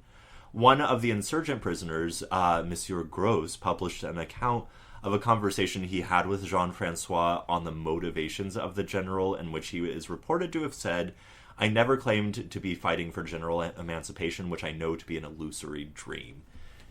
And, I mean, it's worth speculating about how sincere you think he is in that statement. Yeah. Because on the one hand, if he's like, I'm not going to negotiate, nearly 1 million slaves out of enslavement. Like, that's, the French aren't going to do that. Right. Right. Then, I don't know, like, it seems like there are points at which Jean-Francois seems to be is saying, like, they'll go back to the plantations, but they'll have more days off. They won't have a commander with a whip. They will work in teams that they're responsible for, things like that. And I don't, like, Fick and Du Bois and James, like, no one has, like, a good answer to, like, how sincere that is as, like, a proposal that people were making. I think it's just, like, an insulting proposal, though. So well, no, but I mean, really but that's right? the proposal from Jean-Francois. Oh, okay, yeah. Right, from, like, the leader of the insurgents. Okay, yeah. And he's like, obviously the representatives of the National Assembly are like, no. Right. Absolutely not. I mean, it is wild, though, because it's like, it is what the Friends, the Society of the Friends of the Blacks, right? It's like what they were kind of advocating for all along. But I think it still is. It is like an insulting proposal to even, I mean, I don't know. It's like, if they're not going to be okay with that, they're not going to be okay with anything. Yeah, and it's it's like demeaning. It's still demeaning. It does feel very Camp David Accords. Yes. Yeah. And so, yeah, I don't know, it's just interesting. So the black insurgents, like, basically the mass of insurgents, nonetheless have other aims, and they began to grow really suspicious of Jean-Francois' frequent contact with the white slave owners in the negotiations, because they're like, the fuck are you listening to this shit? Yeah, totally. In September of 1791, the National Assembly in France issued a decree granting amnesty to all the free people of color who had been charged with acts of revolution. Oh, God. And there are points where, like, Blancheland, the governor who is living in Le Cap, does seem to try very hard and is, like, partially momentarily successful in getting some of the wealthier mulatto, again, don't like that word, population on his side, because he's like, look, the economic foundation of your power is slavery, you dumbass it, like, and so he, like, is willing to put aside his racism for a second, and then essentially the petit bourgeois white class is like, we don't like this because now we're equal with these wealthy that makes people sense. of color. Yep, that makes sense. And they start lynching people of color and like Wow. and so the mulatto and free people of color are like, nah, fuck this. And so that is what forces them to join the rebellion. Got it. Right. So Toussaint spoke, giving a speech in Creole, which might have convinced the insurgents back to their plantations, because the insurgents at this point were like, fuck Jean-Francois, fuck Biassou, we're gonna fucking do it. Yeah. And Toussaint, this is like where you start to see Toussaint sort of like make a name for himself as someone who's like, we can be like, we don't have to just like all fucking like blow up. Like we're not gonna. He's showing himself to be a leader, is I think what I'm saying. But they obviously don't go back to their plantations. The rebellion is ongoing. Gross observes at this point that we were convinced at this time of a great truth, that the slave would never return to his duties but by constraint and by his partial destruction. So basically Gross is saying negotiation is futile. The only thing that's going to win on the side of the slave owners is violence, and we kill a bunch of them. Yes. Yes, this makes more sense to me than the last negotiation attempts. So, in the meantime, the mulatto and free black population of Saint Domingo is waging its own campaign for civil rights. In August, they held a mass assembly in Mirabelais, electing a president, and the French-educated Pierre Pinchinat. The petite bourgeois white class of the colony at first tried to sow division between the assembly and the free black population, who was not included in the assembly of the mulatto population, which is, again, why it's important. Why you have to have the designation. Yeah. Yeah, because, it's racializing. We create race socially, right? As the insurgency in the north gained steam, Blancheland, who was the governor stationed in Le Cap, sent a letter to the mulatto and free black assembly censoring them and ordering them to dissolve, which obviously not great for, dumb guy. Yeah. Very dumb guy. Obviously, this only incensed the assembly, right. As news reached Mirabelais that a terror was being conducted against the black population of Port-au-Prince. The members of the assembly issued a letter announcing their intention to arm themselves in defense of their rights. They elected leaders from among their number, Beauvais, who had been educated in France and had returned to the colony as a teacher, and Rigaud, a goldsmith and veteran of, guess which war? Which war? The American Revolution. Oh, that makes sense. Wow. The white population of Port-au-Prince, meanwhile, was also gathering an army comprised of basically, remember from the first episode, the Flibustiers, the pirates? Yes. Basically, it's all the shitheads on the island gather together, a little militia. The ne'er-do-wells, yeah. On September 2nd, they set out to crush the mulatto and free black army, attacked here near Croix de Bouquet. The mulatto and free people of color armies set fire to the neighboring plantation, blocked off all escape, and destroyed the white army in its entirety. By September 7th, the conservative royalist population had signed a concordat with the Confederates. So, in both Fick and Du Bois, the free people of color and mulatto army is referred to as the Confederates, and the conservatives are often referred to as the Patriots, which is very confusing for someone raised in America. Yeah. But no, it does make sense in this context. Yeah. Agreeing to abide by the 15th of May legislation granting legal rights to mulattoes and free people of color. They're like, okay, never mind. It takes them to September 11th. A further agreement is made granting full political equality to free black population of Mirabelais and Port-au-Prince.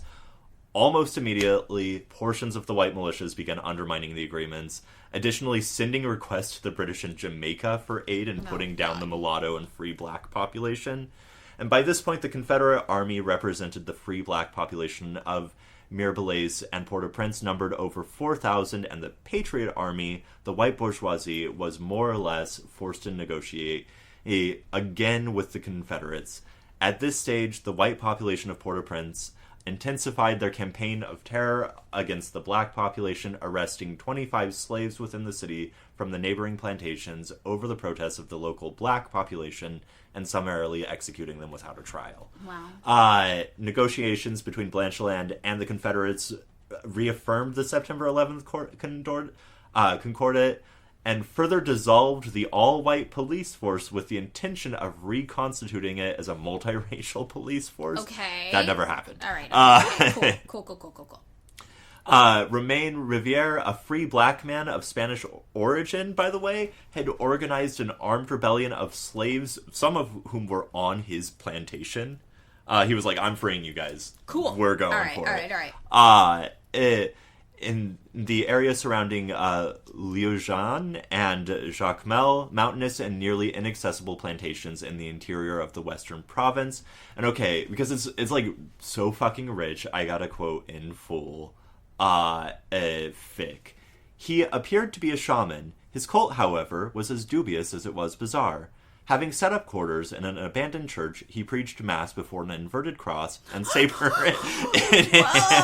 metal. Instructed the slaves that God was black, yes, and that the whites had all to be killed. Who could argue with that? As Fick notes, there's little contemporaneous sources to suggest any genuine connection between Riviere and any sort of authentic voodoo or African religious tradition. He was Spanish, right? Spanish black. Spanish black, yeah, okay. I got it. Free black person of Spanish. Yes. Like, so... He had his plantation, right? And he, yeah. Santo Domingo, right next door. Right. That's where he's from. And it's likely that he used those symbols, inverted crosses and such, as potent forms of intimidation and mystification of the surrounding white population. Optics. When in doubt, freak him out. He's a propagandist. Yeah. I like it. I respect it. In the South, meanwhile, the mulatto and free black population were themselves, at this point, in basically open rebellion against the political injustices of legal white supremacy. After the September 11th Concordat, remember the one that granted them full political rights, the free black population demanded similar concessions, which almost immediately were broken by the white population of the South, who refused to seat black representatives in the regional assembly. The slave population of the South and West, meanwhile, offered mixed reactions to the sudden militancy of free black people. And you can understand how they'd be like, look, we've been doing a rebellion of our own, and you guys want to... Yeah. What are you doing? What are you doing? On the one hand, Confederates set up camps on plantations, burned and destroyed the instruments of the slaves' oppression, such as the whip. On the other, they tended to instruct the slaves that henceforth they would be under the command of the Confederates. No.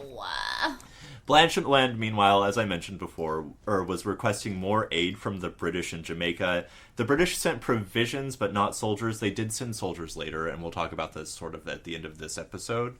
And repressed, in order to aid the repressing the rebellions now ongoing throughout basically the whole of Saint Domingo. At this point, by the end of 1795, everyone's going for it. Yes. Right? Like, the whole fucking island's on fire. And we've like 3 factions. 4 factions. Yeah. We have the Royalists. So we have the Royalists, the Republicans... The Confederates, the slaves, the Spanish, and the Spanish. British. Shit, I forgot about the Spanish. We have British. like fucking 6 people going. Yes, okay. They're loath to provide anything more than minimal support for their slave owning class comrades, and basically they're like, listen, man, if like the slave owning class in Saint Domingue falls apart, we'll just come in and sweep up. Yeah. Like, that's what they're looking at. They're like, we don't really have an incentive to help you. And James talks about this somewhat, which is that it does seem as though there was some, like, weird 18th century espionage type shit going on, where some people in Britain were funding abolitionists in France. Okay. So... Interesting. Right. All right. So there's that... So, as news of the insurgency in Saint-Domingue reaches France, the reaction of the National Assembly and the French revolutionary class is mixed. Of the abolitionists, including members of the Friends of the Blacks, insisted that the real cause of the insurrection was the slave trade. Radical members of the Assembly, such as Jean-Paul Marat, declared that the slaves had the right to resist oppression. However, and tell me if this is familiar to you, other liberals, such as Olympia de Gouges, who was a wealthy playwright, who had written a play extolling the virtues of slave resistance, decried what she saw as the excesses of the revolution which failed. She said, to distinguish between innocent victims and persecutors. Quote, men were not born in irons, and now you prove them necessary. Okay. Does this sounding... Yeah, this sounds like when I had to be Catherine the Great during the fucking high school class. Oh, no, I was thinking of the people who were like, well, I didn't like the paragliders. Yes. Yes. No, it's the same idea. It's the same idea. You're like, well, maybe this is why this happened to you. Yeah. Yeah, now I see. Oh, my God. So the reformist tendencies of the liberal abolitionists were sort of like, they're in this like bind because they're like too radical for the conservatives and then like too modest for the enslaved people who are like, I don't know if I can reform the slave trade. How the fuck does that help us? Right. So between March of 1793 and July of 94, a new revolutionary government took control of the convention, headed by Robespierre and like the extreme left of the party. And I'll let James do the talking here for a bit because it's instructive. And again, it's also just to give you a taste of how James writes. Okay. In those difficult days, Robespierre and the Mountain gave France a strong government. The Convention abolished the feudal laws at last, put an end to the most crying abuses, and won the confidence of the people. Despite the political intrigue of the leaders, the government, while hostile to communism, took the people into its confidence, for it had nobody else to depend on. A rare exaltation of sacrifice and devotion moved through revolutionary France and Paris. As in Russia, under Lenin and Trotsky, the people were told honestly of victory or of defeat. Efforts were openly acknowledged, and where to this day reaction can only see a few thousand people who fell under the guillotine, Paris between March 1793 and July 1794 was one of the supreme epics of political history. Never, until 1917, were masses ever to have such powerful influence. And the reason I want to keep returning to James is that he continually wants to bring us up to date and show the continuity of the Haitian Revolution with the revolution in Russia in 1917. Right. In Saint-Domingue, the British and the Spanish are openly attempting by 1795 to recolonize the insurgent colony. Like, they're setting up military bases, and they're like... Wow. The French government doesn't know what to fucking do. They're like, we got this. We're sweeping up. Yeah, we're sweeping up. And it's here I think we turn to Louverture necessary. Oh. Louverture, he'd been a part of the initial wave of the rebellion that had started at Boys Cayman, though he hadn't been at Boys Cayman. He doesn't join till 3 months in, but he's not a Johnny-come-lately, is what I'm saying. He was already a free man and had himself acquired a slave, Jean-Baptiste, whom he freed in 1777. He'd spent the 1770s attempting agriculture, and when his lease ended on a small coffee plantation on the edge of Le Cap, he was in debt to the tune of 2 slaves who had died under his tenure. His son, in a memoir written in the mid-19th century, claimed that his father, Toussaint Louverture, was the son of African Arata princes who had converted to Catholicism. In James's account, Toussaint comes across in the writing of French abolitionist Abbé Raynal, seeing himself and Raynal's portrait of a potential black Spartacus meant to free the enslaved population. While Toussaint apparently spoke French very poorly and often resorted to Creole, he dictated a number of letters which offer rare insight into his thinking. And on the one hand, he did see himself as protector of the hard-won freedom of the slaves had taken for themselves. On the other, as administrator of the newly freed population, he understood isn't the right word. He saw the need to create something like an economy in Saint-Domingue, which meant sending the slaves back to the plantations. So he's complicated. Not as slaves, but just like, you're still going to be working on a plantation. Right. Right.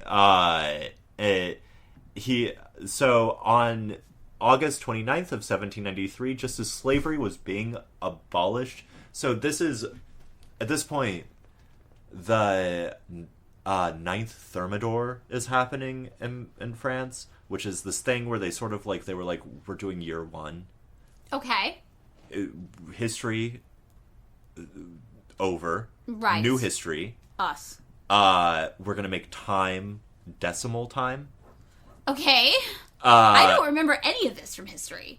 It's bizarre. They had to have a ceremony because everyone got confused about decimal time. Yeah. Okay, wow. I totally missed, like, all of this. No, this is... There's a great book called Morning Sickness about Hegel's reaction to the French Revolution, which is where I got most of this. Okay. But so they're like, it's year 1, so, and year is going to be, this is the Thermidor, this kind of thing, and time is decimal time, and everyone was just so fucking confused by the decimal time that they had to have a ceremony at a church to reinstate time. Okay, like, wow. regular clock time. This makes sense, because everyone was like, what fucking time is it? Like, yeah, what time is it? Yeah. People were like missing meetings. It was, but wow. so the ninth Thermidor, or the Thermidor reaction, is like the terror happens. Everyone's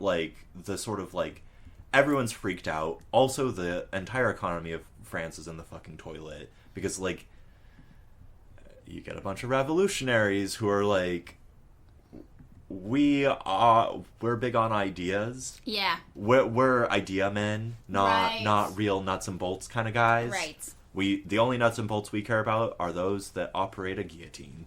So the economy of France is in the toilet. So they do abolish slavery, but by this point, like, they had given Saint-Domingue they'd made Saint-Domingue basically a federative ally, which meant that it was unclear whether or not it applied in the colony, because Saint-Domingue basically has effective self-governance. Right. And B, they had no authority because they were falling apart. Right. So that's what's going on there. So Toussaint issues the following proclamation to the insurgents of Saint-Domingue. I am Toussaint Louverture. My name is perhaps known to you. I have undertaken vengeance. I want liberty and equality to reign in Saint-Domingue. I work to bring them into existence. Unite yourself to us, brothers, and fight with us in the same cause. And so he's basically saying, like, I'm in charge now. Yeah. Jean-Francois and Biassou, not happy about this. No. They're like, you know what we're going to do? We're going to hang out with the fucking Spanish. Okay. All right. And so some of the forces under Biassou and Jean-Francois go to the Spanish because they're like, the French are the people who fucking enslaved us. And James writes a lot about the fact that, like, the Spanish and the British can't even lie well. Right. Yeah. So they're basically like, sure, you'll have your freedom. Like, they can't, like, actually say the word, sure, we will free you. Well, wild, because they could have just lied. They could have just lied. But they didn't. So the French Revolutionary government, under the direction of Léger Sontherax, at once they abolish slavery, and at the same time, they send 7,000 soldiers to Saint-Domingue to quell the rebellion. Right. The Spanish, meanwhile, sensing political opportunity, make common cause with the insurgent black population of Saint-Domingue and start setting up bases throughout Saint-Domingue. The British, meanwhile, are sending gifts of weapon and money to the insurgents, but as James reports, they could not even lie on a large scale. It was too dangerous, and their rich allies would have balked. Basically, the financiers would have been like, what are you saying about abolishing slavery? Like the Dutch East India Company kind of assholes. Right. So no one knows who to trust. Toussaint understands, meanwhile, that Sontherax's proposal to free the enslaved population in the north would basically come at the expense of the enslaved population in the rest of the colony. So Sontherax is like, hey man, I see you guys are in rebellion. If you stop rebelling, all of you will be free, and then we'll just enslave everyone in the rest of the colony. And so he's not having that. And a letter announcing that he'd renounced his brief alliance with the Spanish, which there's a part where the Spanish, where he's like, fuck you, Sontherax, fuck that bullshit. I'm going to the Spanish with Jean-Francois and Biassou. And then he realizes they're not going to free him. So he says, can it be possible, my dear friend, that at the very moment when France triumphs over all the royalists and recognizes us for her children by her beneficent decree of the 9th Thermidor, accords us all our rights for which we are fighting, that you should let yourself be deceived by our ancient tyrants who are only using one half of our unhappy brothers in order to load the other with chains. And so he writes that letter to Jean-Francois, who's continuing to fight for the Spanish at this point. It all gets very... Okay, got it. Remember, we've got like 6 different fucking people. Okay. Here. So the Spanish and the British have set up bases all around Saint-Domingue. And the white emigres, and I don't understand why they think like this is the time to do it. Okay. They're like, because a bunch of like the white merchant class had immediately just been like, nah, fuck it, we're out of here. Yeah. And generally speaking, they'd gone randomly to Philadelphia. Whoa, what? Okay. Yeah. Okay. So they'd fled. They start returning under the auspices of the Spanish and Port-au-Prince, which, like, it's like, look, guys, too soon. Yeah. You should have waited like 3 more years. Yeah, definitely. At least. Yeah. And so the Spanish are like, we're going back to the old slave system. This is going to rock. Hell yeah. Also, which like Jean-Francois and Biazot obviously it's like they're not, they can hear. Yeah. Right. Yeah. So they're like, what is this you say? So the black auxiliaries under Jean-Francois, who'd rallied to the Spanish in order to oust the French, start to grow really, really mistrustful of the Spanish. And on April 29th, subdued hostility breaks out into open violence in Gonnaves. The black auxiliaries turn on the Spanish soldiers, demanding that they surrender in the name of the King of the French. Okay. So now they're French royalists, not French republicans. Okay. Some of the Spanish are killed, others are taken prisoner. At the same time, news of the abolition of slavery reaches Louverture, who promptly switches sides from the Spanish to the French. Okay. In the meantime, the British are basically in like full-scale invasion. They capture Port-au-Prince from the Spanish. Jean-Francois then he switches sides to the British briefly, escapes an encounter with Toussaint, who he's now fighting,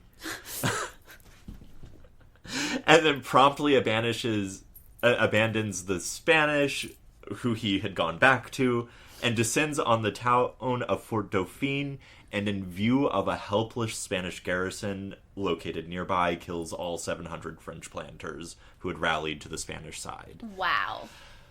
While France had formally abolished slavery in the colonies, it did nothing to aid the former slaves. It actually sent soldiers to put them down.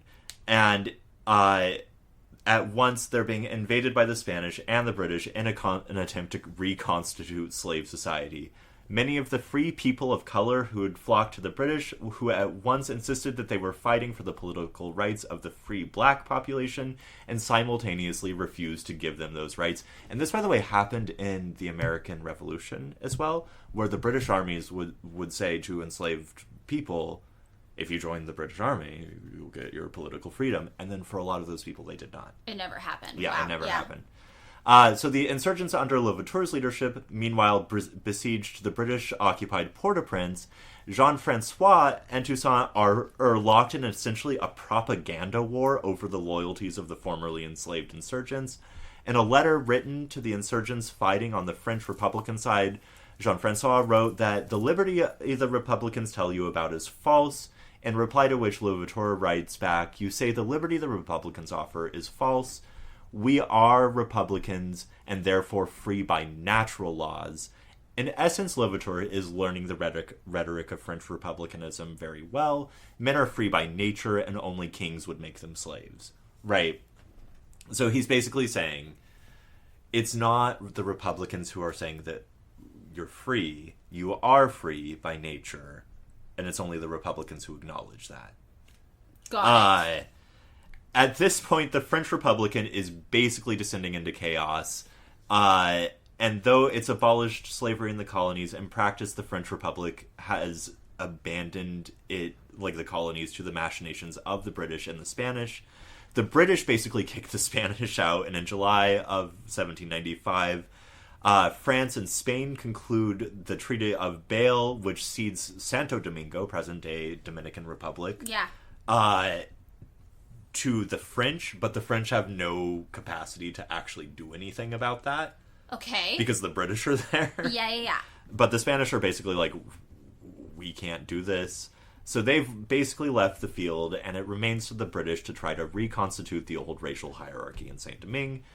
As a kind of postscript to the first generation of rebels who led the enslaved population in the insurgency, Biazot and Jean-Francois both left with the Spanish to whom they had allied themselves against the French. Biazot retired to Florida, and Jean-Francois spent his retirement in Spain.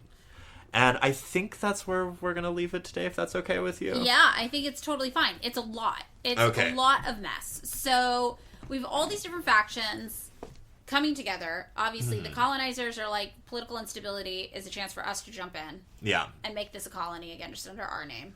Yeah. We have some tension between the free people of color. The free people of color and the people who had been enslaved. Yeah.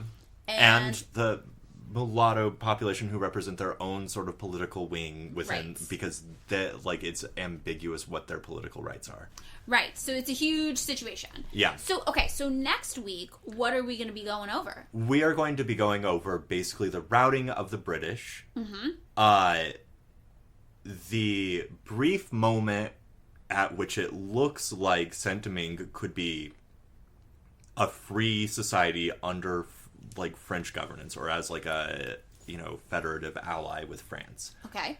And then Napoleon comes along and is like, we did really love the 20 or 30% of the French economy that was directly the sugar plantations, not to mention the other portion of the French economy that was tied in some way to the colonial system or the slave trade. Yeah. And we don't particularly like having to give up that huge amount of our economy. And so he tries to reinstitute the slave trade.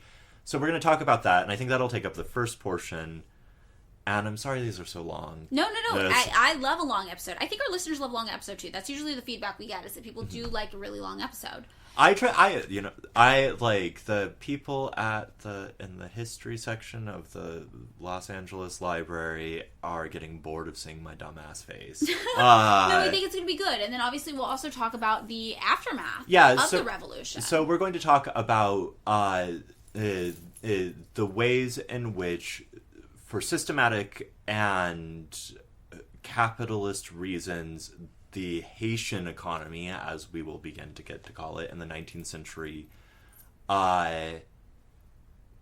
went from actually kind of thriving in the beginning to being real fucked. And then you're going to talk about... We're going to talk about some aftermath. We're going to talk about some American occupation. Might do some research into the American dictatorships you mentioned. Yeah, there are a couple American military propped up dictators, father and son. Papa Doc and Baby Doc. Okay, we'll get into them. We'll talk about kind of what happens in the aftermath. Yeah.